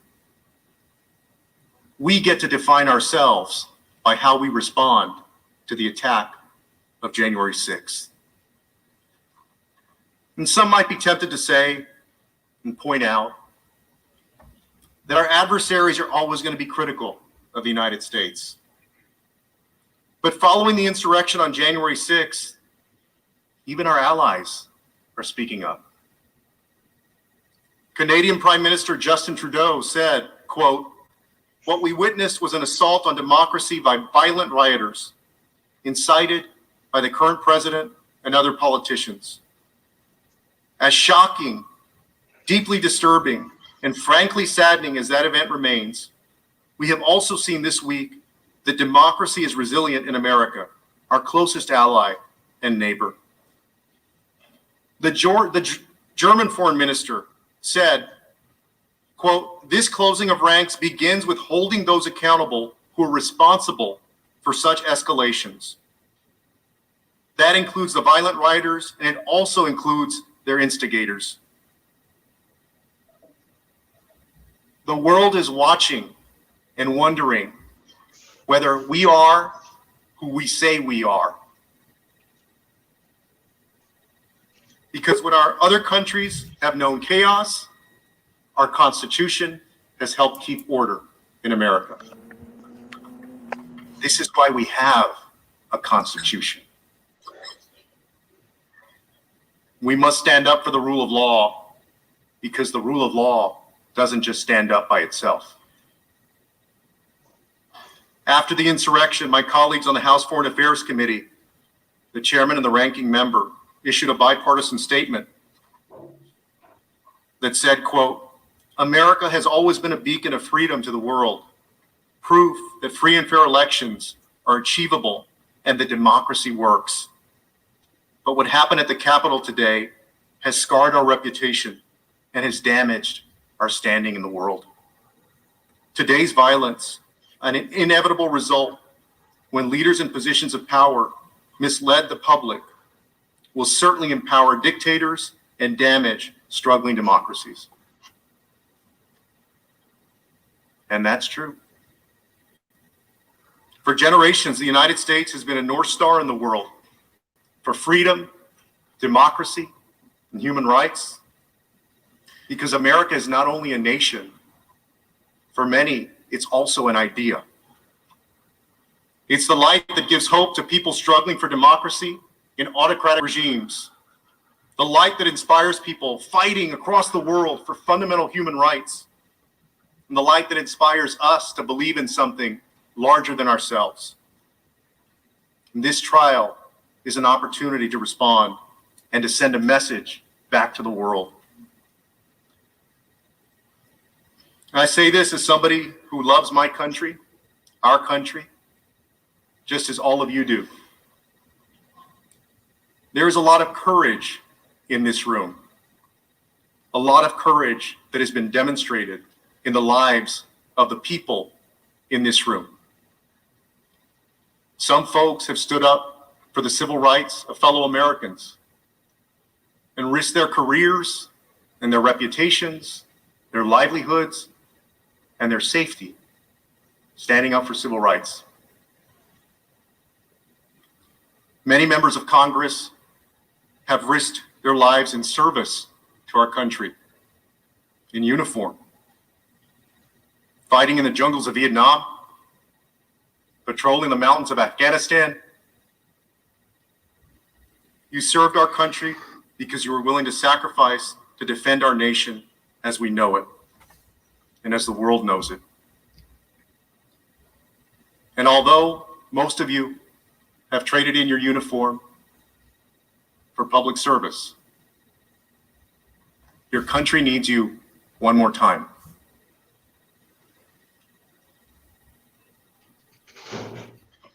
The world watched President Trump tell his big lie. The world watched his supporters come to Washington at his invitation. And the world watched as he told his supporters to march here to the Capitol. And President Trump, our commander-in-chief at the time, failed to take any action to defend us, as he utterly failed in his duty to preserve, protect, and defend. And now the world is watching us, wondering whether our constitutional republic is going to respond the way it should, the way it's supposed to, whether the rule of law will prevail over mob rule. Because the answer to that question has consequences far beyond our own borders. Think of the consequences to our diplomats and negotiators as they sit at tables around the world to enforce our agenda on trade, the economy, and human rights. To fail to convict a president of the United States who incited a deadly insurrection, who acted in concert with a violent mob, who interfered with the certification of the Electoral College votes, who abdicated his duty as commander-in-chief, would be to forfeit the power of our example as a North Star on freedom, democracy, human rights, and most of all, on the rule of law. And to convict Donald Trump would mean that America stands for the rule of law, no matter who violates it. Let us show the world that January 6th was not America. And let us remind the world that we are truly their North Star. Nice. All the speakers have been amazing. Representative Neguse and I will now address the First Amendment argument that's being offered by President Trump's lawyers to try to excuse his incitement to this insurrection. And Mr. Neguse will begin. Funny name. Who was the last speaker? I know it was that Texas guy. Oh, getting an echo. Oh, that was Joaquin Castro. Mr. President, distinguished senators, Julian's twin brother.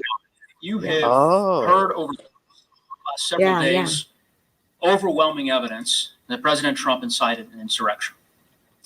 But as lead manager Raskin mentioned, as we prepare to close, we'd be remiss if we didn't just briefly address the principal defense that the president will offer to excuse his conduct. And that is this notion that he can't be held accountable for what happened on January 6th because his actions are somehow protected by the First Amendment. Now, let's stop a moment and try to really understand the argument that they are making.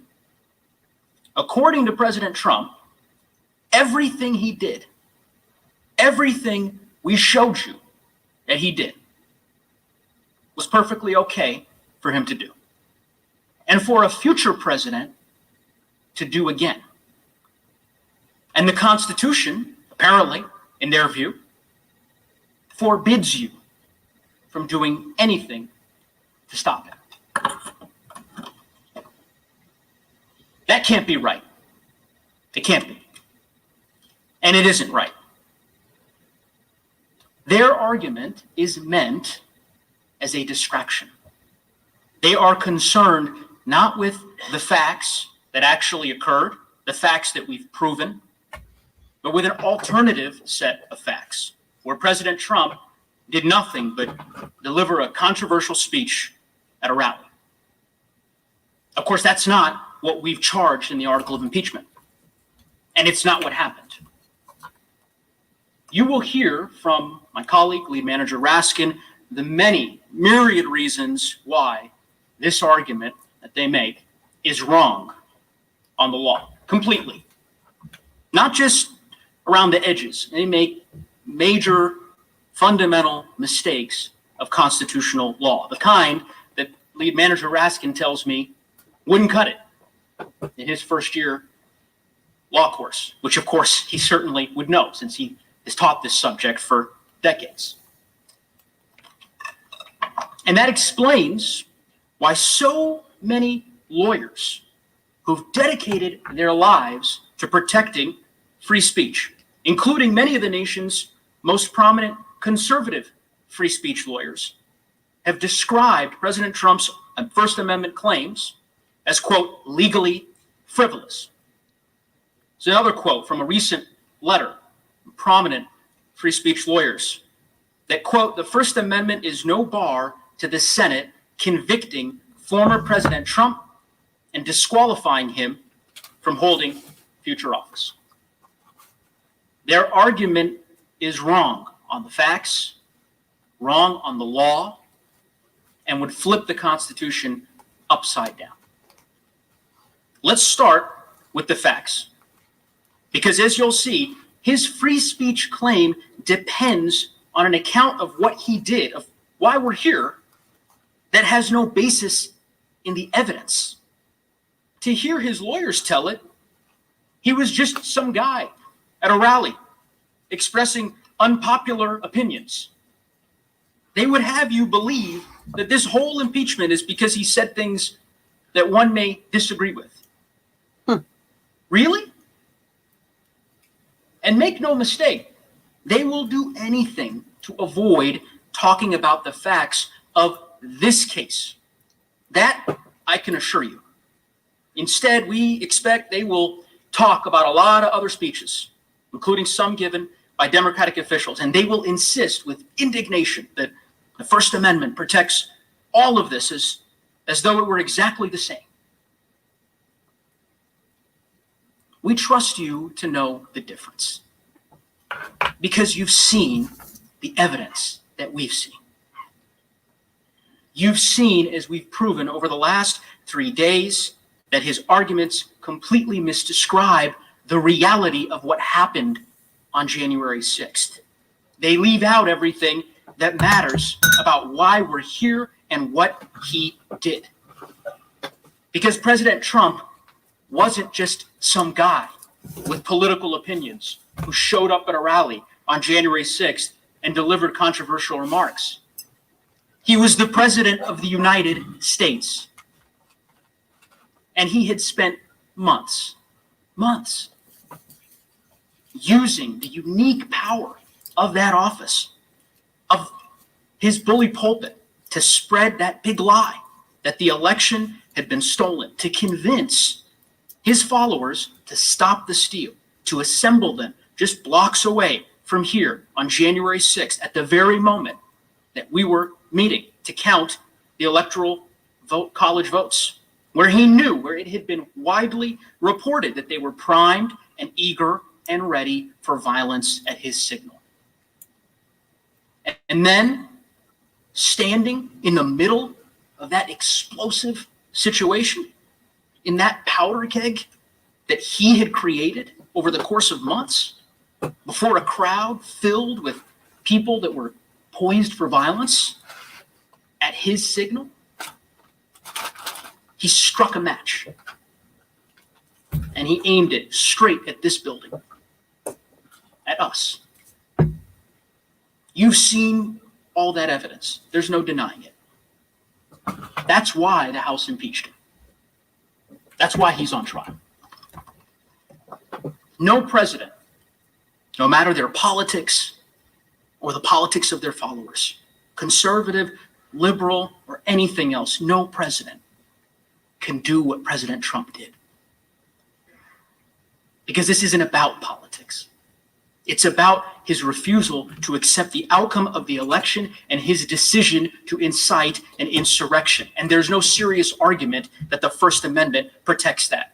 And it would be extraordinarily dangerous for the United States Senate to conclude otherwise.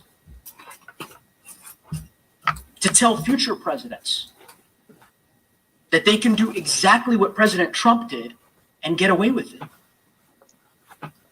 To set the precedent that this is an acceptable, now a constitutionally protected way to respond to losing an election. And you'll notice something, certainly something Manager Raskin and I noticed, which is that by all accounts, it doesn't appear that President Trump's lawyers disagree.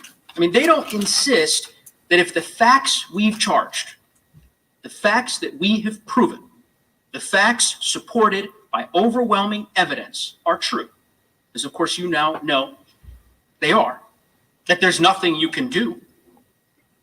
They're not arguing that it's okay for a person to incite a mob to violence. At least I don't think they're arguing that. Instead, what they are doing is offering a radically different version of what happened that day, totally inconsistent with the evidence. And then they insist that if that fictional version of events, if that alternate reality were true, well, then he may be protected by the First Amendment. That's their argument.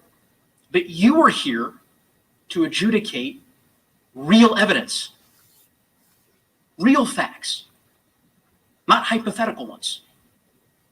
And for that reason alone, you should reject their argument, because it has been advanced to defend a situation that bears no resemblance to the actual facts of this case. With that, I want to turn it over to my colleague, Lead Manager Raskin, to address the many legal flaws, as I mentioned, in President Trump's position.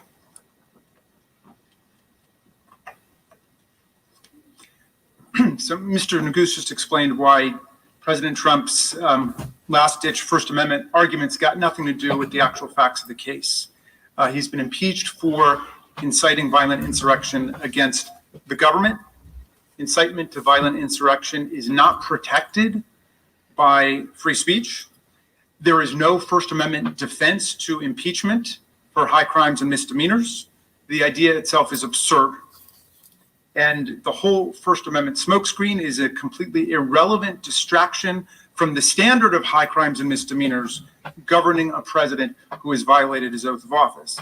Yet, President Trump, we know, has a good way of treating up as down and wrong as right. He tried to pull off the biggest election fraud in American history by overturning the results of the 2020 election, even as he insisted that his own fraud was in fact an effort to stop the steal, to stop a fraud, a vast conspiracy that he blamed on local and state officials of both political parties, the media, election officials, the judiciary, federal, state, members of Congress, many others. Anybody who wouldn't go along with them was part of the conspiracy. He violated his own oath of office by inciting mob violence to prevent Congress from counting the Electoral College votes as we're assigned to do by the 12th Amendment and Electoral Count Act, even as he attacked Vice President Pence at a rally for violating his oath of office and going along with an egregious assault on democracy.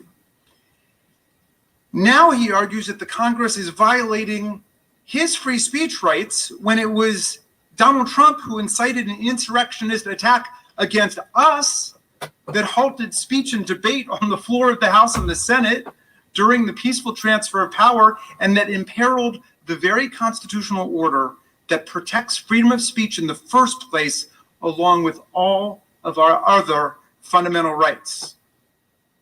As a matter of law, as a matter of logic, President Trump's brazen attempt to invoke the First Amendment now won't hold up in any way. The basic flaw, of course, is that it completely ignores the fact that he was president of the United States, a public official.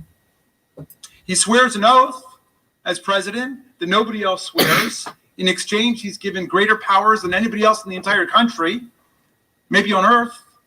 He or she promises to preserve, protect, and defend the Constitution of the United States and our government institutions and our people. And as we all know, the power we entrust to people in public office, in government office, especially our presidents, comes with special obligations to uphold the laws and the integrity of our republic. And we all swear that oath. Now, what if a president publicly, say a president publicly on a daily basis advocated replacing the Constitution with a totalitarian form of government and urged states to secede from the Union and swore an oath of loyalty to a foreign leader or foreign government? Well, as a private citizen, you couldn't do anything about people using those words to advocate totalitarianism, to advocate secession from the Union, to swear an oath of personal loyalty to a foreign leader or a foreign government or country. You couldn't. That's totally protected. If you tried to prosecute somebody for that, as a prosecutor, you would lose. But it is simply inconceivable, unthinkable, that a president could do any of these things. Get up and swear an oath to foreign governments or leaders, advocate totalitarianism, advocate secession, and not be impeached for it. It's just unthinkable that that could happen. Would that violate their First Amendment rights? The opposite view pressed here by President Trump's counsel would leave the nation powerless to respond to a president who uses the unmatched power, privilege, and prestige of his or her office, the famous bully pulpit, in ways that risk the ruin of the republic, all for his or her own ambition and corruption and lust for power. Everyone should be clear. There's nothing remotely exotic about what we're saying. It should be common sense to everybody. Common sense about this understanding of the First Amendment as it applies to public servants, cops, firefighters, teachers, everybody across the land. My daughter, who I mentioned earlier in the trial, she's a teacher in a public school. The courts have said teachers teach, but if they go off script and they start advocating totalitarianism, treason, or what have you, they're not living up to the duties of their office as teacher, they can be fired. Everybody knows that. And it happens all the time, by the way, including to cops and firefighters and people on the front lines. Happens all the time. In fact, it happened countless times to people fired by President Trump for their statements or ideas about things, including on election fraud, not long ago. There were people in the government who lost their jobs because the president didn't like what they said or what they wrote. Now, as I mentioned yesterday, and I can't help but repeat it, Justice Scalia got it exactly right on this. He wrote on these cases about how the First Amendment affects people who take on a public office, who take on public employment. And he summed it up like this. He said, you can't ride with the cops, but root for the robbers. You can't ride with the cops, but root for the robbers. That's what Justice Scalia said. And when it comes to the peaceful transfer of power, to the rule of law, to respecting election outcomes, our president, whoever he or she is, must choose the side of the Constitution. Must. And not the side of the insurrection or the coup or anybody who's coming against us. And if he or she chooses the wrong side, I'm sorry. There's nothing in the First Amendment or anywhere else in the Constitution that can excuse your betrayal of your oath of office. It's not a free speech question. But there's more. Let's play make-believe and pretend that President Trump were just a run-of-the-mill private citizen, as my colleague Mr. Nagu said, just another guy at the rally who's just expressing a deeply unpopular opinion. Because we shouldn't overlook the fact that while there were thousands of people in that violent mob, they represent a tiny, tiny, tiny part of less than 1% of the population, and the vast majority of the American people reject the kind of seditious mob violence that we saw on January 6th. But let's say that he were just another guy in the crowd that day.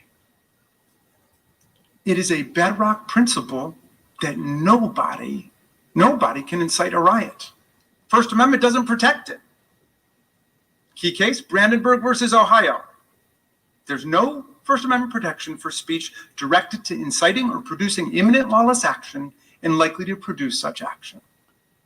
And for all the reasons you've heard, based on the voluminous, comprehensive, totally unrefuted, and we think irrefutable, but we're eager to hear our colleagues, based on all the evidence you've heard, and for all the reasons you've heard, that definition of proscribable speech fits President Trump's conduct perfectly.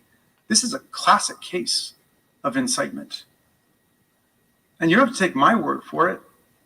The 144 free speech lawyers Mr. Neguse mentioned, who include many of the nation's most dedicated, most uncompromising free speech advocates, unlike Mr. Trump, of course, but these people agree that there is a powerful case for conviction under the Brandenburg standard, even if the President of the United States were just to be treated like some guy in the crowd. And they add, the First Amendment is no defense to the article of impeachment leveled against the former president.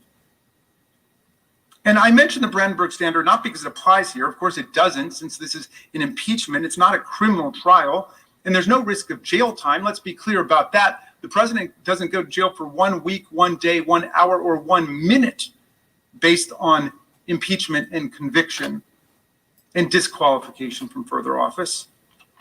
Rather, I mention it to emphasize that absolutely nobody in America would be protected by the First Amendment if they did all the things that Donald Trump did.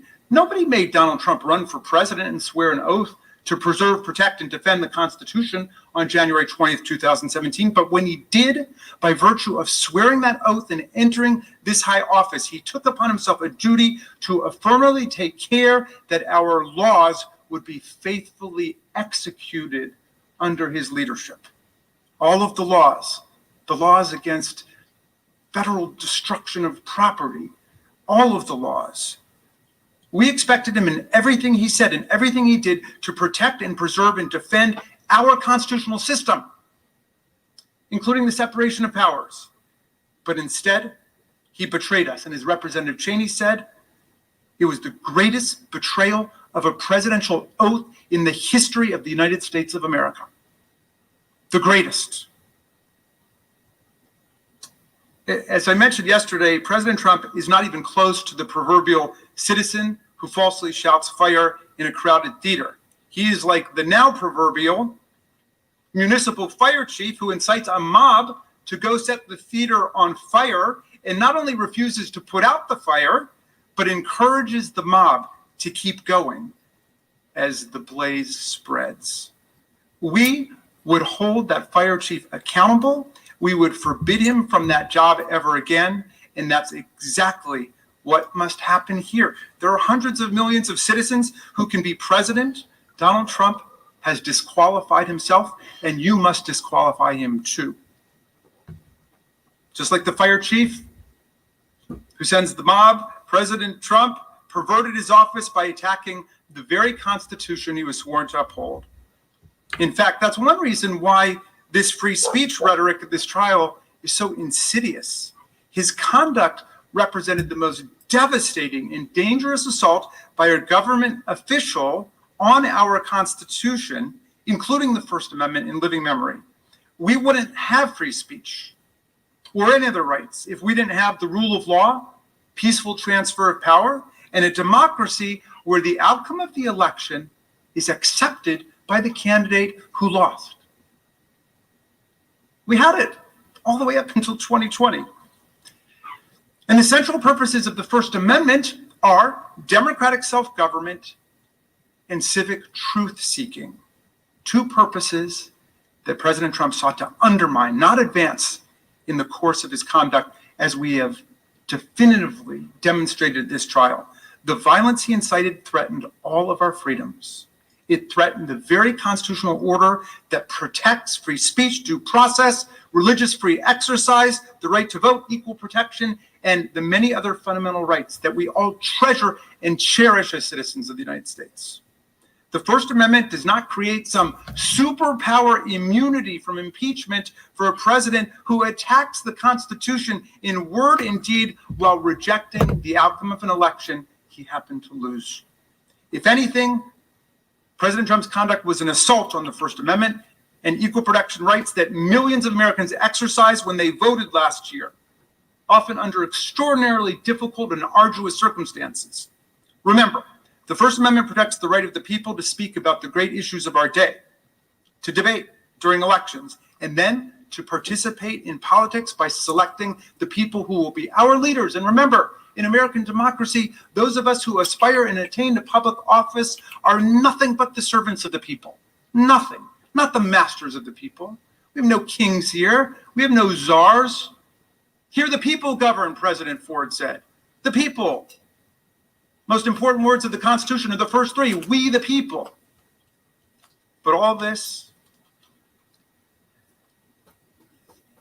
means little if a president who dislikes the election results can incite violence to try to replace and usurp the will of the people as expressed in the states, ignore the judicial branch of government, and then run over the legislative branch of government with a mob. President Trump's high crimes and misdemeanors sought to nullify the political rights and sovereignty of the American people.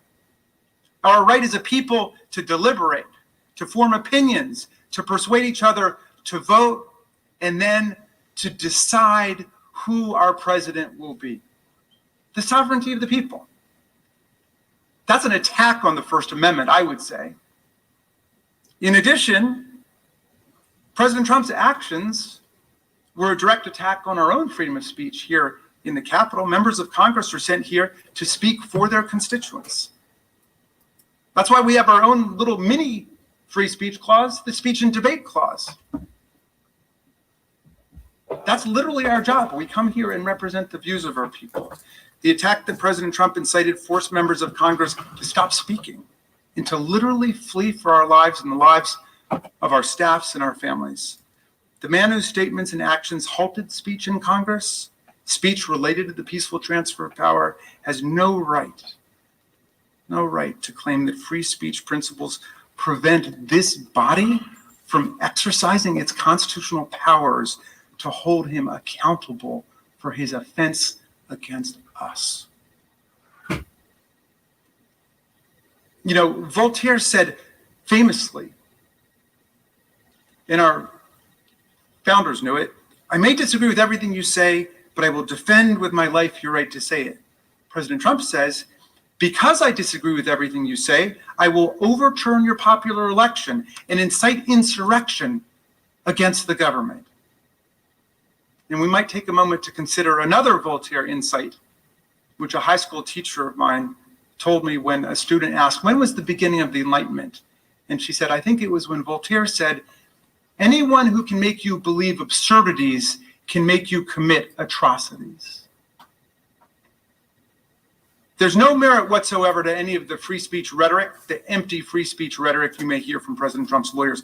He attacked the First Amendment. He attacked the Constitution. He betrayed his oath of office. Presidents don't have any right to do that. It's forbidden, so that our republic may survive. The people are far more important than that. The precedent he asked you to create, which would allow any future president to do precisely what he did, is self-evidently dangerous.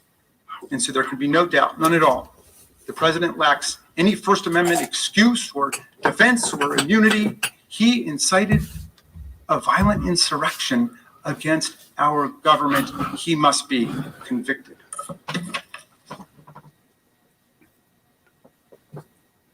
Yes.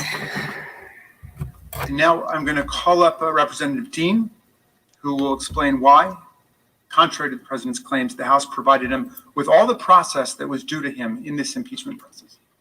Oh, I'm sorry, Mr. Liu is going to do that.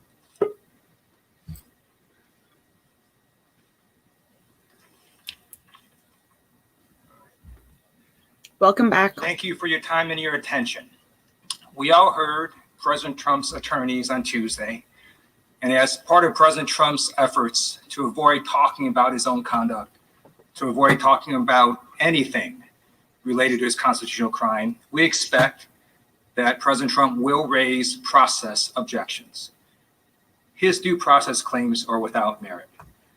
Under the Constitution, the House has, quote, the sole power of impeachment.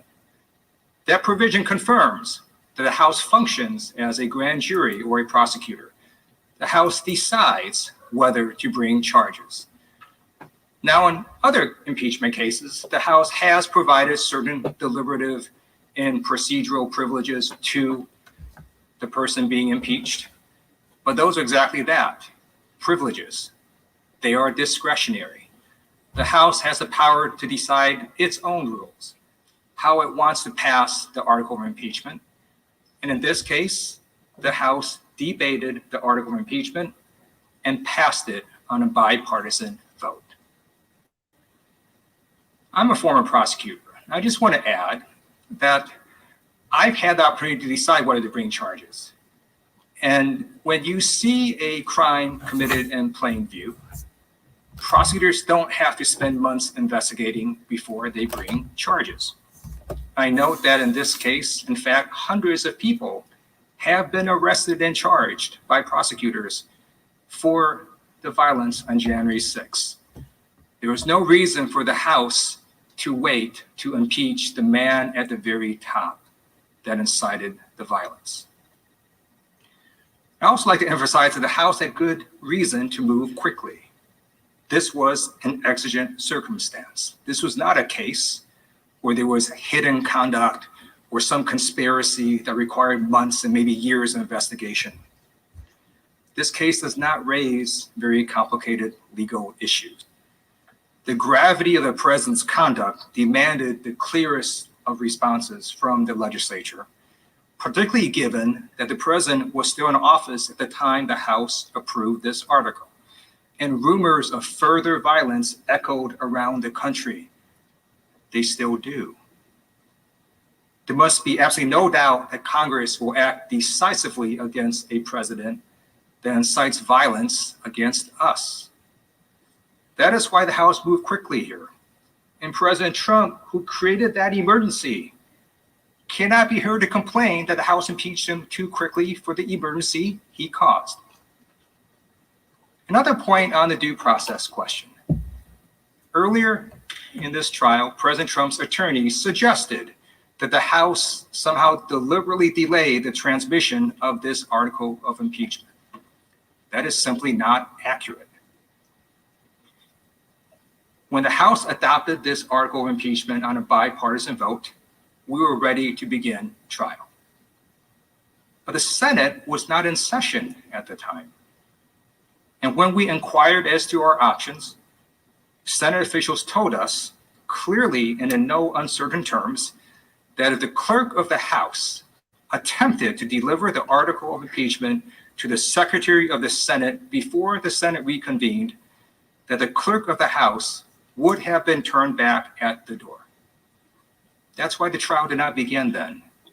It's another reason why the president's objections of due process are meritless. And finally, let me just conclude that you all are going to see and have seen a full presentation of evidence by the House, and you're going to hear a full presentation by the president's attorneys. You're going to be able to ask questions. The Senate has the sole power to try all impeachments.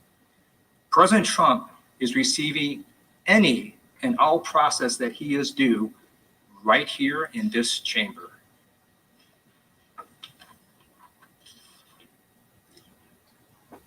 I love Ted Lieu. Mr. President, Senators, in just a moment, my colleague, Mr. Neguse, will return to show that we've established with overwhelming evidence that President Trump engaged in high crimes and misdemeanors. Before Mr. Neguse comes up, though, I'd like to emphasize what should be an uncontroversial point, but is really key to understand. If we have proven to you the conduct that we've alleged in this article, then President Trump has indeed committed a high crime and misdemeanor under the Constitution.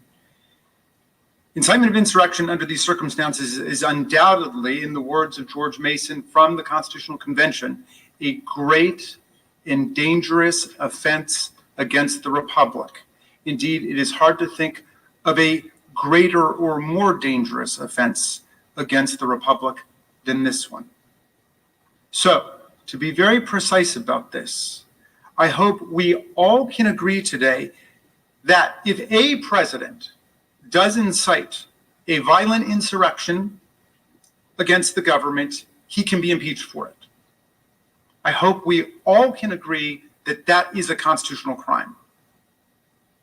Another key point. While President Trump's lawyers may be arguing otherwise, the question here is not whether President Trump committed a crime under the federal code or DC law or the law of any state. Impeachment does not result in criminal penalties. As we keep emphasizing, no one spends a day in jail. There are not even criminal or civil fines. Which I think Centuries is of history, ridiculous. not to mention the constitutional text, structure. Yeah, me too. and original If any understanding. person who didn't have that kind of protection did this, there would be tons. If it wasn't Trump, if it was just the average citizen. Come not Yes, within absolutely. the sphere of ordinary jurisprudence. Simply put, impeachment was created for a purpose separate and distinct from criminal punishment. It was created to prevent and deter elected officials who swear an oath to represent America, but then commit dangerous offenses against our republic. That's a constitutional crime. And senators, what greater offense could one commit than to incite a violent insurrection at our seat of government during the peaceful transfer of power?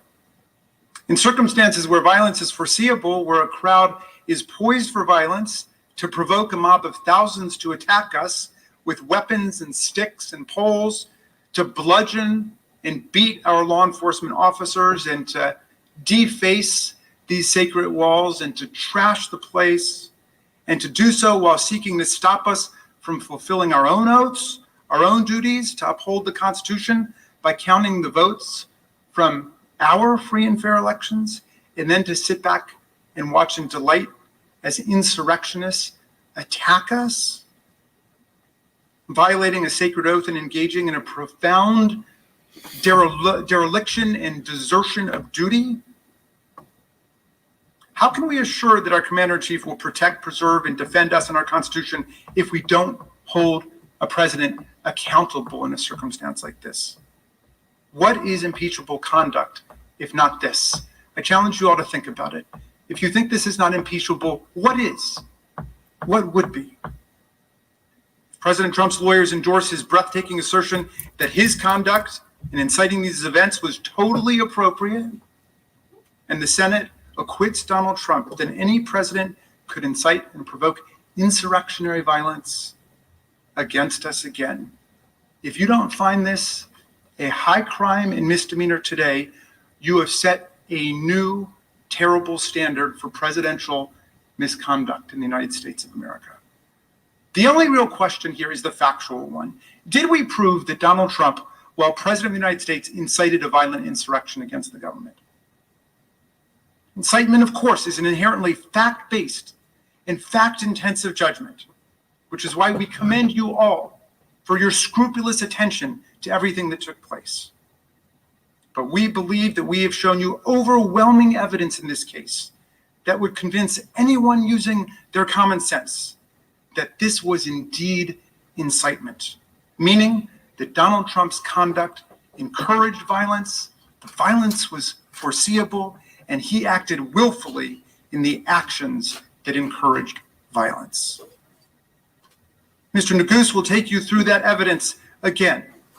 Not the whole thing, we're almost done.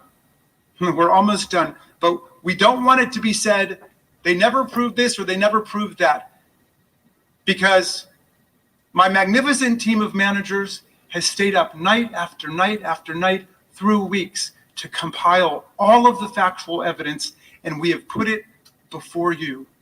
and we have put it before all of you in this public trial because we love our country that much. Mr. Neguse will show you that we've proven our case and that President Trump committed this impeachable offense that we impeached him for on January 13th, and that you should convict him. And when he's finished, I will return and explain why it's dangerous for us to ignore this and why you must convict, and then we will rest. Mr. Neguse. Excellent. I have another podcast. Let's see how much longer I have. I have a scheduled podcast. I have an hour and a half left, approximately. Mr. President, distinguished senators, good afternoon again. As my colleague, Lead Manager Raskin mentioned, I know it's been a long few days, and I want to say thank you that we're very grateful for your patience, for your attention, and the attention that you have paid to every one of our managers as they have presented our case. As Lead Manager Raskin mentioned, I hope, I trust that we could all agree that if a president incites a violent insurrection against our government, that that's impeachable conduct. So what I'd like to do as we close our case is just walk you through why our evidence overwhelmingly establishes that President Trump committed that offense. Now, as you consider that question of whether the president incited an insurrection, there are three questions that reasonably come to mind. Was violence foreseeable? Did he encourage violence? And did he act willfully? And I'm going to show you why the answer to every one of those questions has to be yes.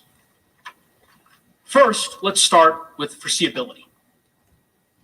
Was it foreseeable that the violence would erupt on January 6th if President Trump lit a spark?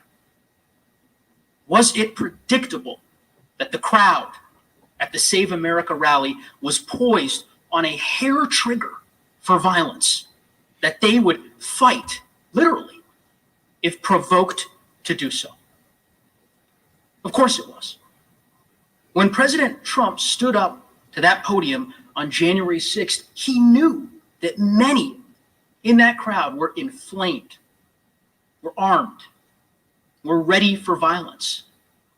It was an explosive situation, and he knew it. We've shown you the evidence on this point. You've seen it.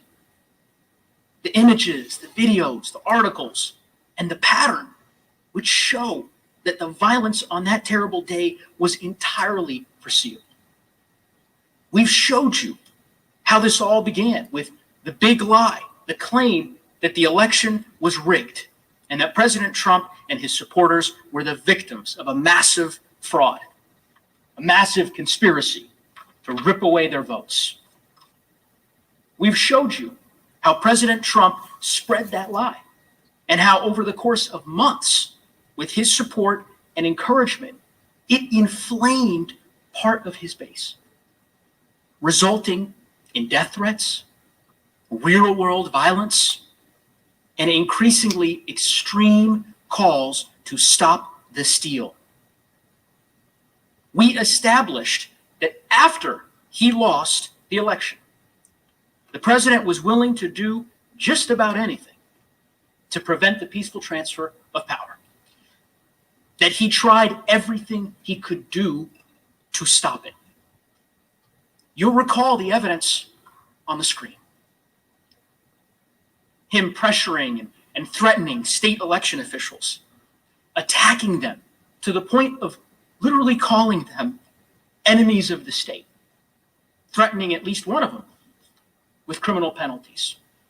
Then attacking senators, members of Congress, all across the media, pressuring the Justice Department, prompting outcries from assistant U.S. attorneys, not to mention his own attorney general, reportedly telling him that the stolen election claims were, quote, BS, not my phrase, his.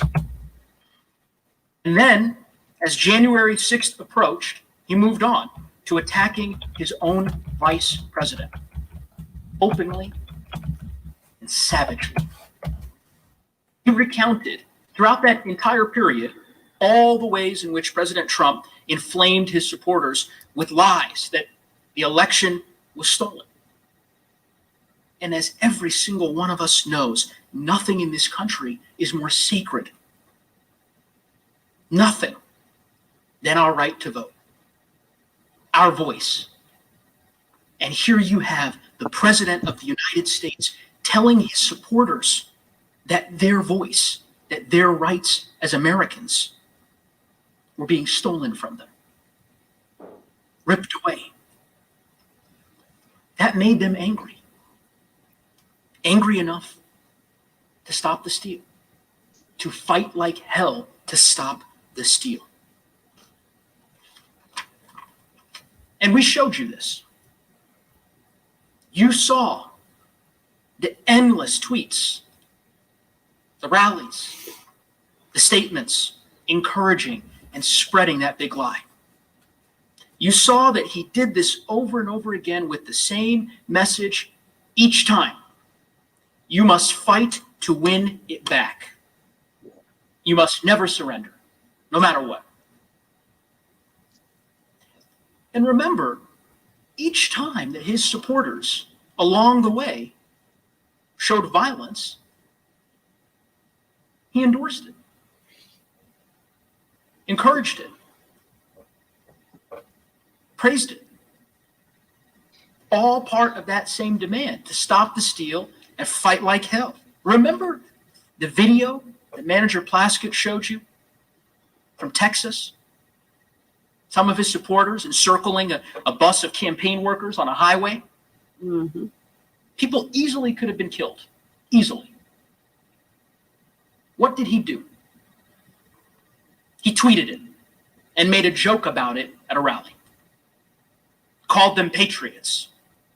Held them out as an example of what it means to stop the steal. When he told his supporters to stop the steal, they took up arms to literally intimidate officials to overturn the election results. You saw the evidence, and so did he. And he welcomed it. And when President Trump attacked Georgia's Secretary of State for certifying the results, his supporters sent death threats. You saw those in great detail from Manager Dean. What did he do? He attacked the election officials further. When his supporters gathered together to have a second Million MAGA rally, it's the rally that Manager Plaskett showed you, a rally about the stolen election, he tweeted that the fight had just begun. What happened next? It's not rocket science. Fights broke out. Stabbings. Serious violence. Now, President Trump, like all of us, he saw what happened at that rally. He saw all the violence, the burnings, the chaos. How did he respond? He tweeted praise of the event. And then, see it on the screen, he bought $50 million worth of ads to further promote his message to those exact same people. He immediately joined forces with that very same group. He joined forces with the same people that had just erupted into violence. Was violence predictable? Was it obvious that the crowd on January 6th was poised for violence? Prepared for it? Absolutely. And this isn't just clear, looking back in time. It was widely recognized at the time. In the days leading up to January 6th, There were dozens, hundreds of warnings. And he knew it. He knew the rally would explode if provoked. He knew all it would take is a slight push. Remember, you heard from Manager Plaskett, the chatter on social media, websites that the Trump administration monitored and were known to the Trump operation. It showed that the people he invited to the January 6th rally took this as a serious call to arms. Mm-hmm. That this was not just any attack. It was to storm the Capitol if necessary, to stop the steal. And it wasn't just clear on these websites that the Trump administration was monitoring. I mean, the FBI issued reports about this as a credible threat, a threat to target us. Law enforcement made 6 arrests that night before. 6 arrests.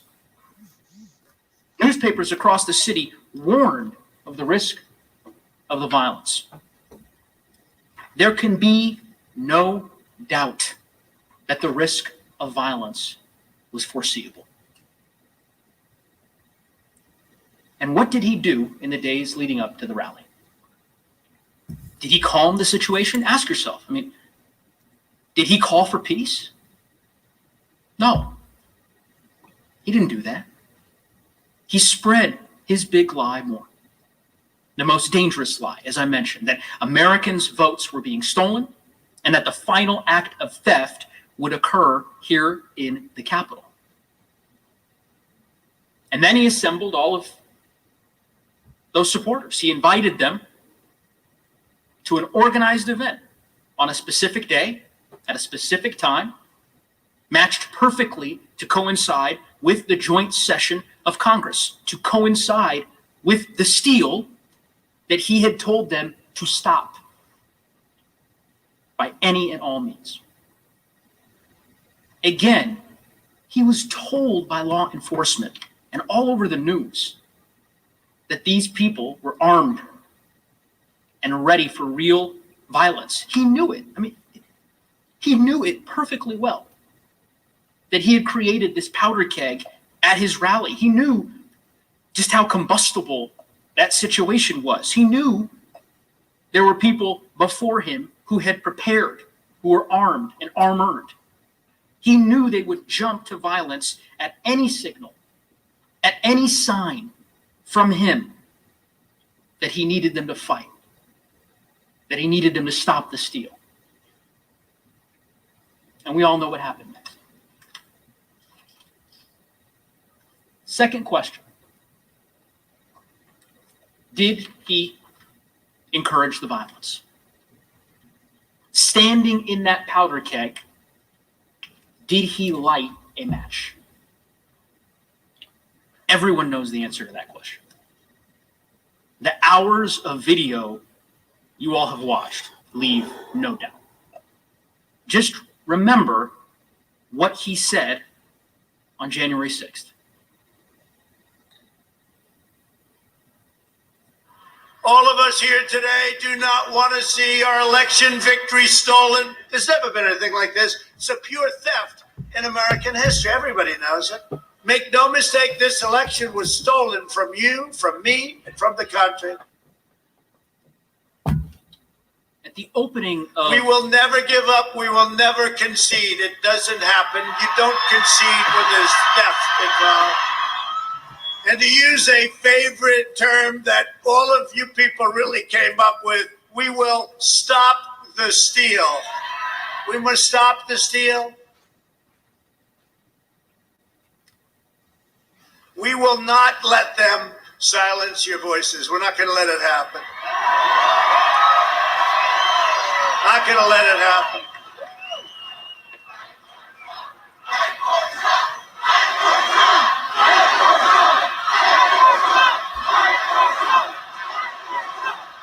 Thank you. You have to get your people to fight, because you'll never take back our country with weakness. You have to show strength, and you have to be strong. And we fight. We fight like hell. And if you don't fight like hell, you're not going to have a country anymore. Sorry, you guys. I'm starving. I You may have to eat remember something. at the outset of this trial that I told you you'd hear three phrases over and over and over again. The big lie that the election had been stolen. Stop the steal and never concede. And fight like hell to stop that steal. You heard those phrases throughout the course of this trial. Video after video, statement after statement, telling his supporters that they should be patriots, to fight hard to stop the steal. And on that day, where did he direct the crowd's ire? He directed them here, to Congress. He quite literally, one part of that speech, pointed at us. He told them to fight like hell, and if you don't fight like hell, you're not going to have a country anymore. And here's the thing, that wasn't metaphorical. It wasn't rhetorical. He'd already made it perfectly clear that when he said fight, he meant it. And that when followers, in fact, fought, when they engaged in violence, that he praised and honored them as patriots. He implied that it was okay to break the law because the election was being stolen. You heard it. You remember the clip that Manager Dean showed you earlier in this trial. He told them, quote is on the screen, when you catch somebody in a fraud, you're allowed to go by very different rules. Remember how all of his supporters, some of his supporters across social media were treating this as a war, talking about bringing in the cavalry? Well, President Trump made clear what those different rules were. He'd been making it clear for months. So, let's have trial by combat. And Rudy, you did a great job. He's got guts. You know what? He's got guts. Unlike a lot of people in the Republican Party, he's got guts. He fights.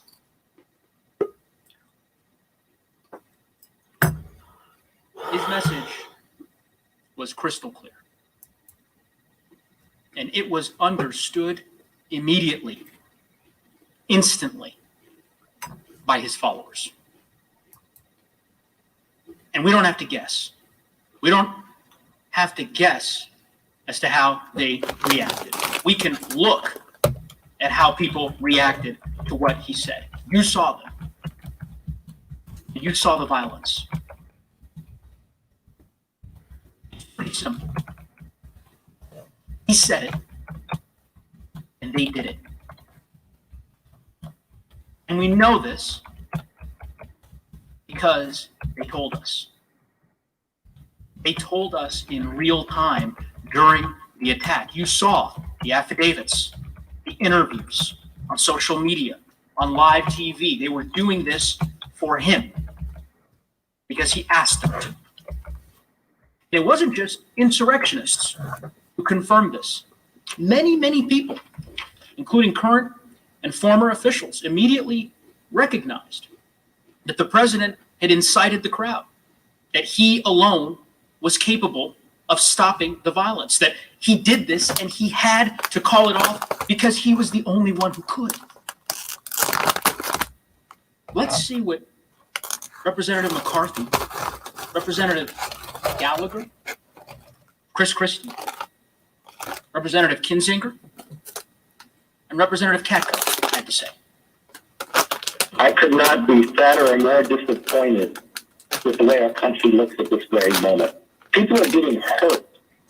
Anyone involved in this, if you're hearing me, hear me very loud and clear. This is not the American way. Mr. President, you have got to stop this. You are the only person who can call this off. Call it off. Pretty simple. The president caused this protest to occur. He's the only one who can make it stop. what the president says is not good enough. The president has to come out and tell his supporters to leave the Capitol grounds and to allow the Congress to do their business peacefully. And anything short of that is an abrogation of his responsibility. You know, a guy that knows how to tweet very aggressively on Twitter, you know, puts out one of the weakest statements and one of the saddest days in American history. The president's role in this insurrection is undeniable, both on social media ahead of January 6th and in his speech that day. He deliberately promoted baseless theories, creating a combustible environment of misinformation and division. To allow the president of the United States to incite this attack without consequences is a direct threat to the future of this democracy. Did the president encourage violence? Yes. No doubt that he did.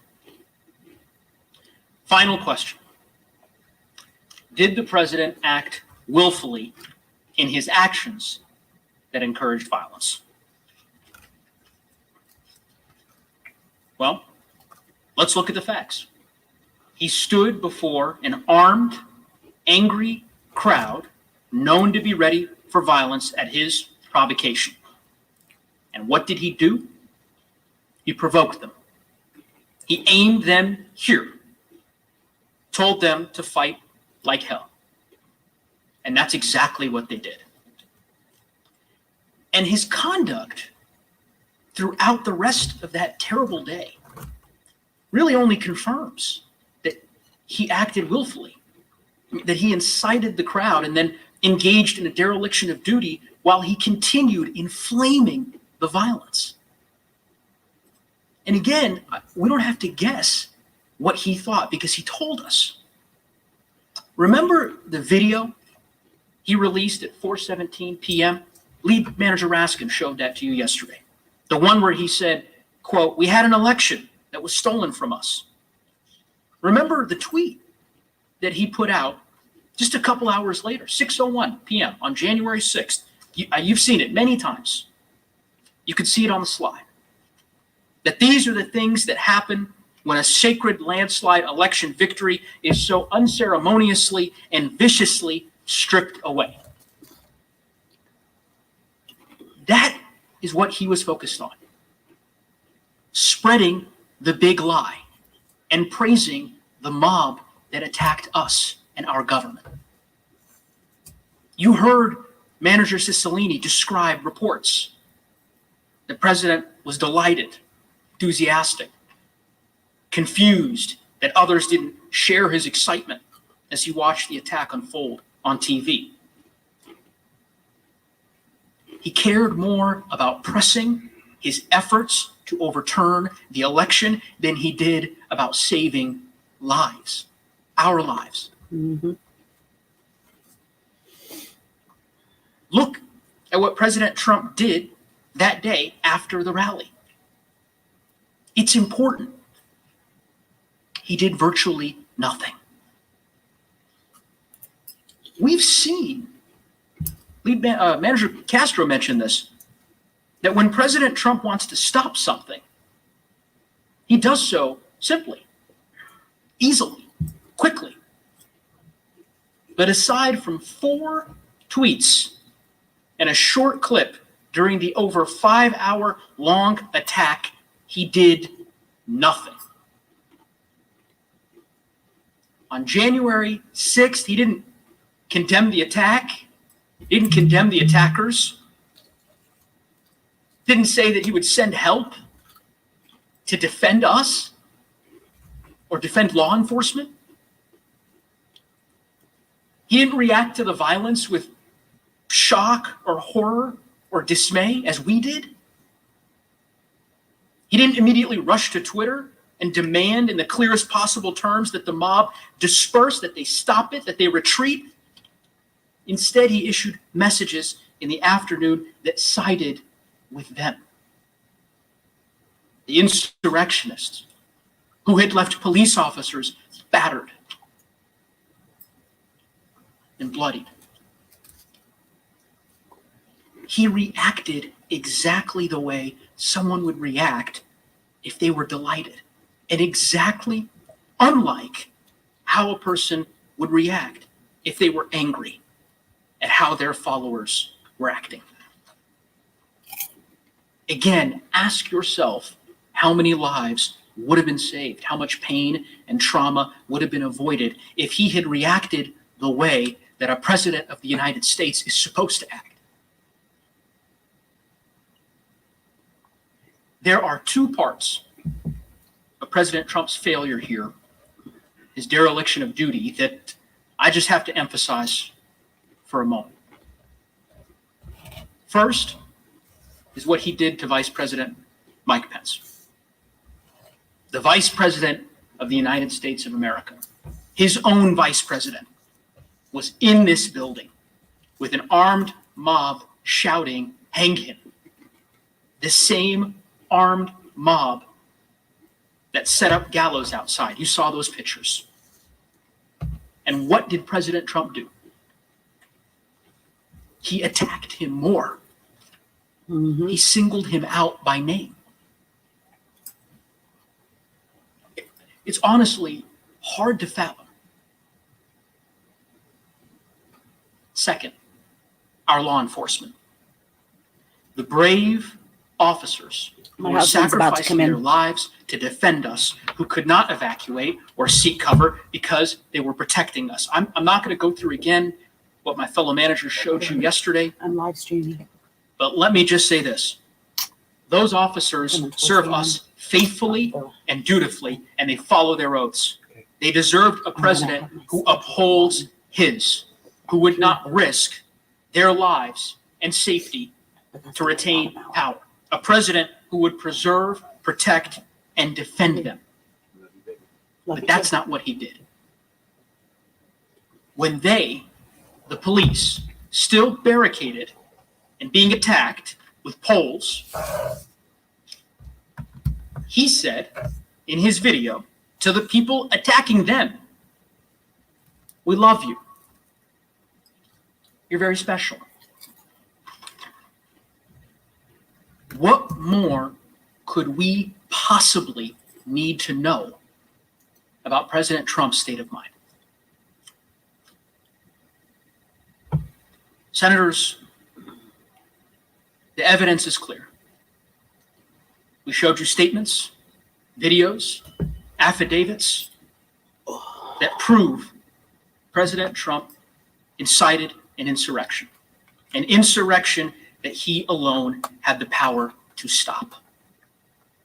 And the fact that he didn't stop it, the fact that he incited a lawless attack and advocated his duty to defend us from it, the fact that he actually further inflamed that mob, attacking his vice president while assassins were pursuing him in this Capitol, more than requires conviction and disqualification. We humbly ask you to convict President Trump for the crime for which he is overwhelmingly guilty of. Because if you don't, if we pretend this didn't happen, or worse, if we let it go unanswered,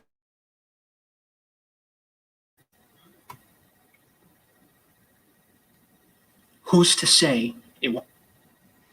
It won't happen again. Won't happen again.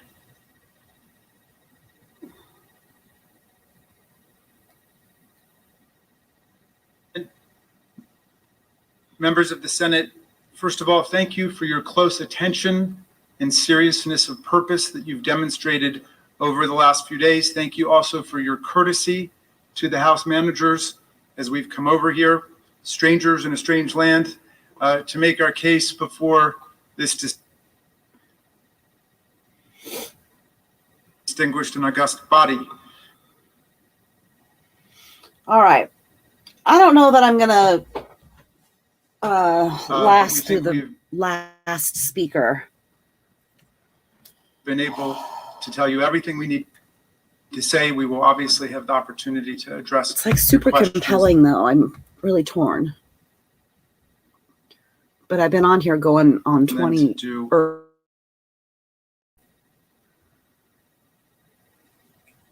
to do a final closing when you have to render impartial justice in this case, as you have all sworn to do. Gosh dang Wi-Fi. And I wanted to start simply by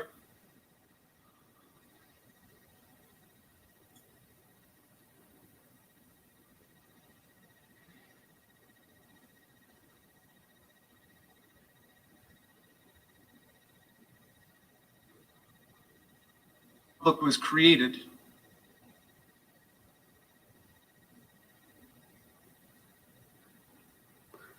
And he was trying to All right, well, take over I'm going to get frustrated with my Wi-Fi. most of the history of the world. And that's why America is such a miracle.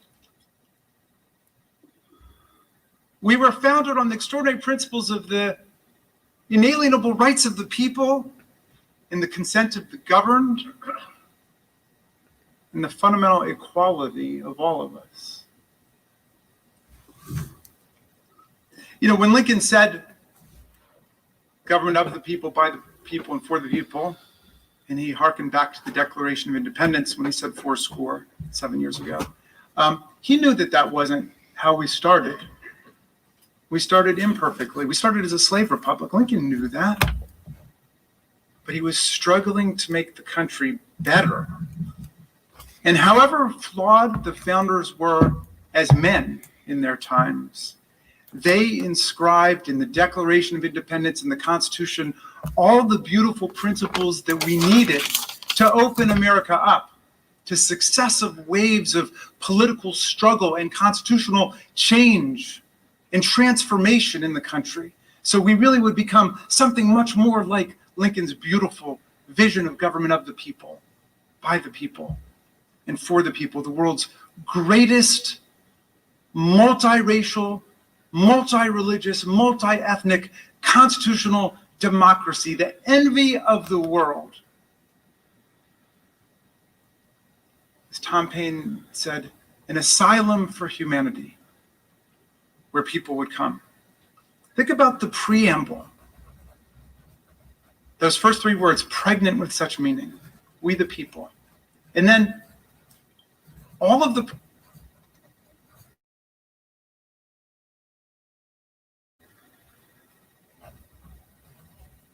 purposes of our government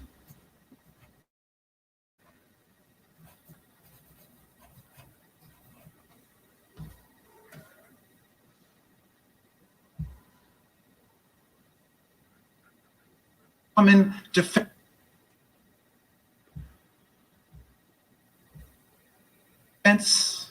promote the general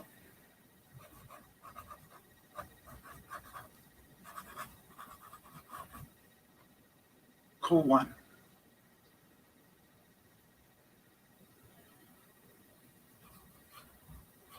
The Congress is created.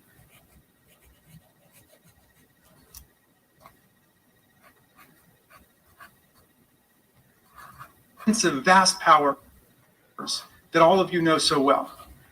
The power to regulate commerce domestically and internationally. The power to declare war. The power to raise budgets and taxes and to spend money. The power to govern the seat of government, and on and on and on. And then even in Article 1, Section 8, Clause 18, and all other powers necessary and proper to the execution of the foregoing powers. That's all of us. And then you get to Article 2, the president, 4 short paragraphs. And the 4th paragraph is all about what? Impeachment. How you get rid of a president who commits high crimes and misdemeanors. But what's the core job of the president? To take care that the laws are faithfully executed. And our framers were so fearful of presidents becoming tyrants and wanting to become kings and despots that they put the oath of office right into the Constitution. They inscribed it into the Constitution to preserve, protect, and defend the Constitution of the United States. We've got the power to impeach the president. The president doesn't have the power to impeach us. Think about that. The popular branch of government has the power to impeach the president. The president does not have the power to impeach us. And as I said before, all of us who aspire and attain to public office are nothing but the servants of the people. And the way the framers would have it is the moment that we no longer acted as servants of the people, but as masters of the people, as violators of the people's rights, that was the time to impeach, remove, convict, disqualify, start all over again. Because the interests of the people are so much greater than the interests of one person. Any one person, even the greatest person in the country, the interests of the people are what count. Now, when we sit down and we close, our distinguished counterparts, the defense counsel, who have waited very patiently, and thank you, will stand up and seek to defend the president's conduct on the facts. Which I think. Oh no, I'm sorry, I didn't mean to do that. Shoot. I just wanted to check I'm going on 3 hours, so I am so sorry. That jurisdictional constitutional issue to bed. It is over. Now we're watching on it's already ABC. been voted on. This is a trial on the facts of what happened. An incitement, as we said, it is a fact-intensive. The defense will understand the constitutional gravity and solemnity of this trial by focusing like a laser beam on the facts and not return to the constitutional argument that's already been decided by the Senate. Just as a defense lawyer who loses a motion to dismiss on a constitutional basis in a criminal case must let that go and then focus on the facts which are being presented by the prosecutors in detail, they must let this constitutional jurisdictional argument go. Not just because it's frivolous and wrong, as nearly every expert scholar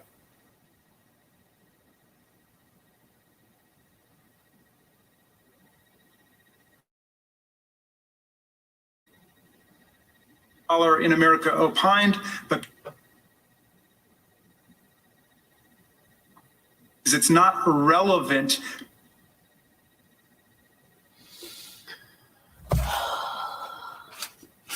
All right. Well, I'm just going to run my banners. Donald Trump last week turned down our invitation because I feel like we're coming to a close soon. And therefore, we've not been able to ask him any questions. Here's all of my contact information. Therefore, during the course of their 16-hour allotted presentation, and ways for you to donate to my questions to his lawyers, to my podcast or to my platform. Are on everyone's minds and right I also now, accept donations through Facebook Messenger. Which we would have asked. So I'll just let that run for a little while. No one's left hanging out with me anyway. If he had chosen to come and testify about his actions and inactions. Sometimes people stick it out to the very end of the video. After the attack began. As our constitutional commander-in-chief, why did he do nothing to send help to our overwhelmed and besieged law enforcement officers for at least 2 hours on January 16th after the attack began? On January 6th, why did President Trump not at any point that day condemn the violent insurrection and the insurrectionists? And I'll add a legal question that I hope his distinguished counsel will address. If a president did invite a violent insurrection against our government, as of course we allege and think we've proven in this case, but just in general, if a president incited a violent insurrection against our government, would that be a high crime and misdemeanor? Can we all agree at least on that? Senators, I've talked a lot about common sense in this trial because I believe that's all you need to arrive at the right answer here. You know, when Tom Paine wrote Common Sense, the pamphlet that launched the American Revolution, he said that common sense really meant two different things. One, common sense is the understanding that we all have without advanced learning and education. Common sense is the sense accessible to everybody, but common sense is also the sense that we all have in common as a community. Senators, America, we need to exercise our common sense about what happened. Let's not get caught up in a lot of outlandish lawyers' theories here. Exercise your common sense about what just took place in our country. Tom Paine wasn't an American, as you know, but he came over to help us in our great revolutionary struggle against the kings and queens and the tyrants. And in 1776, in the crisis, he wrote these beautiful words. It was a very tough time for the country. People didn't know which way things were going to go. Were we going to win? Against all hope, because for most of the rest of human history, it had been the kings and the queens and the tyrants and the nobles lording it over the common people. Could political self-government work in America was the question. And Paine wrote this pamphlet called The Crisis, and in it, he said these beautiful words. And with your permission, I'm going to update the language a little bit, pursuant to a suggestion of Speaker Pelosi, so as not to offend modern sensibilities, okay? But he said, these are the times that try men and women's souls. These are the times that try men and women's souls. The summer soldier and the sunshine patriot will shrink at this moment from the service of their cause and their country. But everyone who stands with us now will win the love and the favor and the affection of every man and every woman for all time. Tyranny, like hell, is not easily conquered, but we have this saving consolation. The more difficult the struggle, the more glorious in the end will be our victory. Good luck in your deliberations. Jamie Raskin, wrapping up for the Democrats. Congressman Jamie Raskin, see the law professor there. Didn't have to read Tom Paine. You recited it in those closing words. Thank you. Now I have two, we're going to do the adjournment resolution in a moment. I have two other things that we have to do. They're quick. First, Mr. President, I ask unanimous consent that it be in order to make several unanimous consent requests as if in legislative session. Objections ordered. I ask unanimous consent that on Friday, February 12th, from 10:30 to 11:30 a.m., that notwithstanding adjournment, the Senate be able to receive House messages and executive matters. Committees be authorized to report legislative and executive matters, and senators be allowed to submit statements for the record, introduce bills and resolutions, and make co-sponsor requests, and where applicable, the Secretary of the Senate, on behalf of the presiding officer, be permitted to refer such matters. Objections allowed. And a second request, poignantly appropriate at this moment. I ask unanimous consent that pursuant to the order of the Senate of January 24th, 1901, the traditional reading of Washington's farewell address take place on Monday, February 22nd, following the prayer and pledge. Further, that Senator Portman be recognized to deliver the address. Senator Schumer, cleaning up some Senate business there. You heard they want to adjourn now. The Democrats have presented their case. Adjourn now until tomorrow. Okay, you guys. So, okay, well, that was all so very powerful. And I think that it is absolutely undeniable that Trump is clearly guilty of high crimes and misdemeanors. And I'm very curious to see how the Republicans are leaning. Earlier, I stopped by Twitter and I saw that Matt Gaetz, okay, here's Ted Cruz. Ted Cruz is talking about the Star Wars something something. Jeez Louise. What's Ted Cruz got to say on this douche?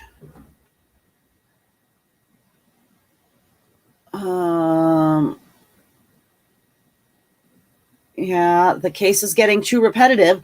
Well, that's because y'all are so damn thick-headed that you have to be told something 100,000 times before it sinks in, if it even ever does sink in.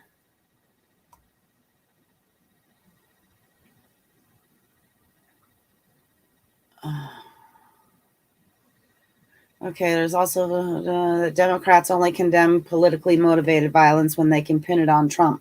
They believe Dems who were silent or encouraged other riots over the summer and intimidation are being hypocritical. Let's see what this douchebag has to say. Fucking Rand Paul. Please note that I don't follow any of these assholes. Rand Paul. State impeachment is unconstitutional.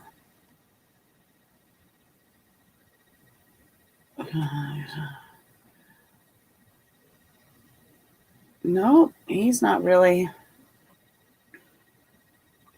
Oh, so this was yesterday. This afternoon, we've been lectured to by Eric Swalwell, a guy accused of consorting with a Chinese spy. Shut up. Better than voting to let a Russian spy get away with treason.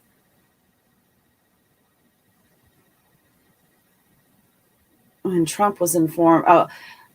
Okay, well, whatever.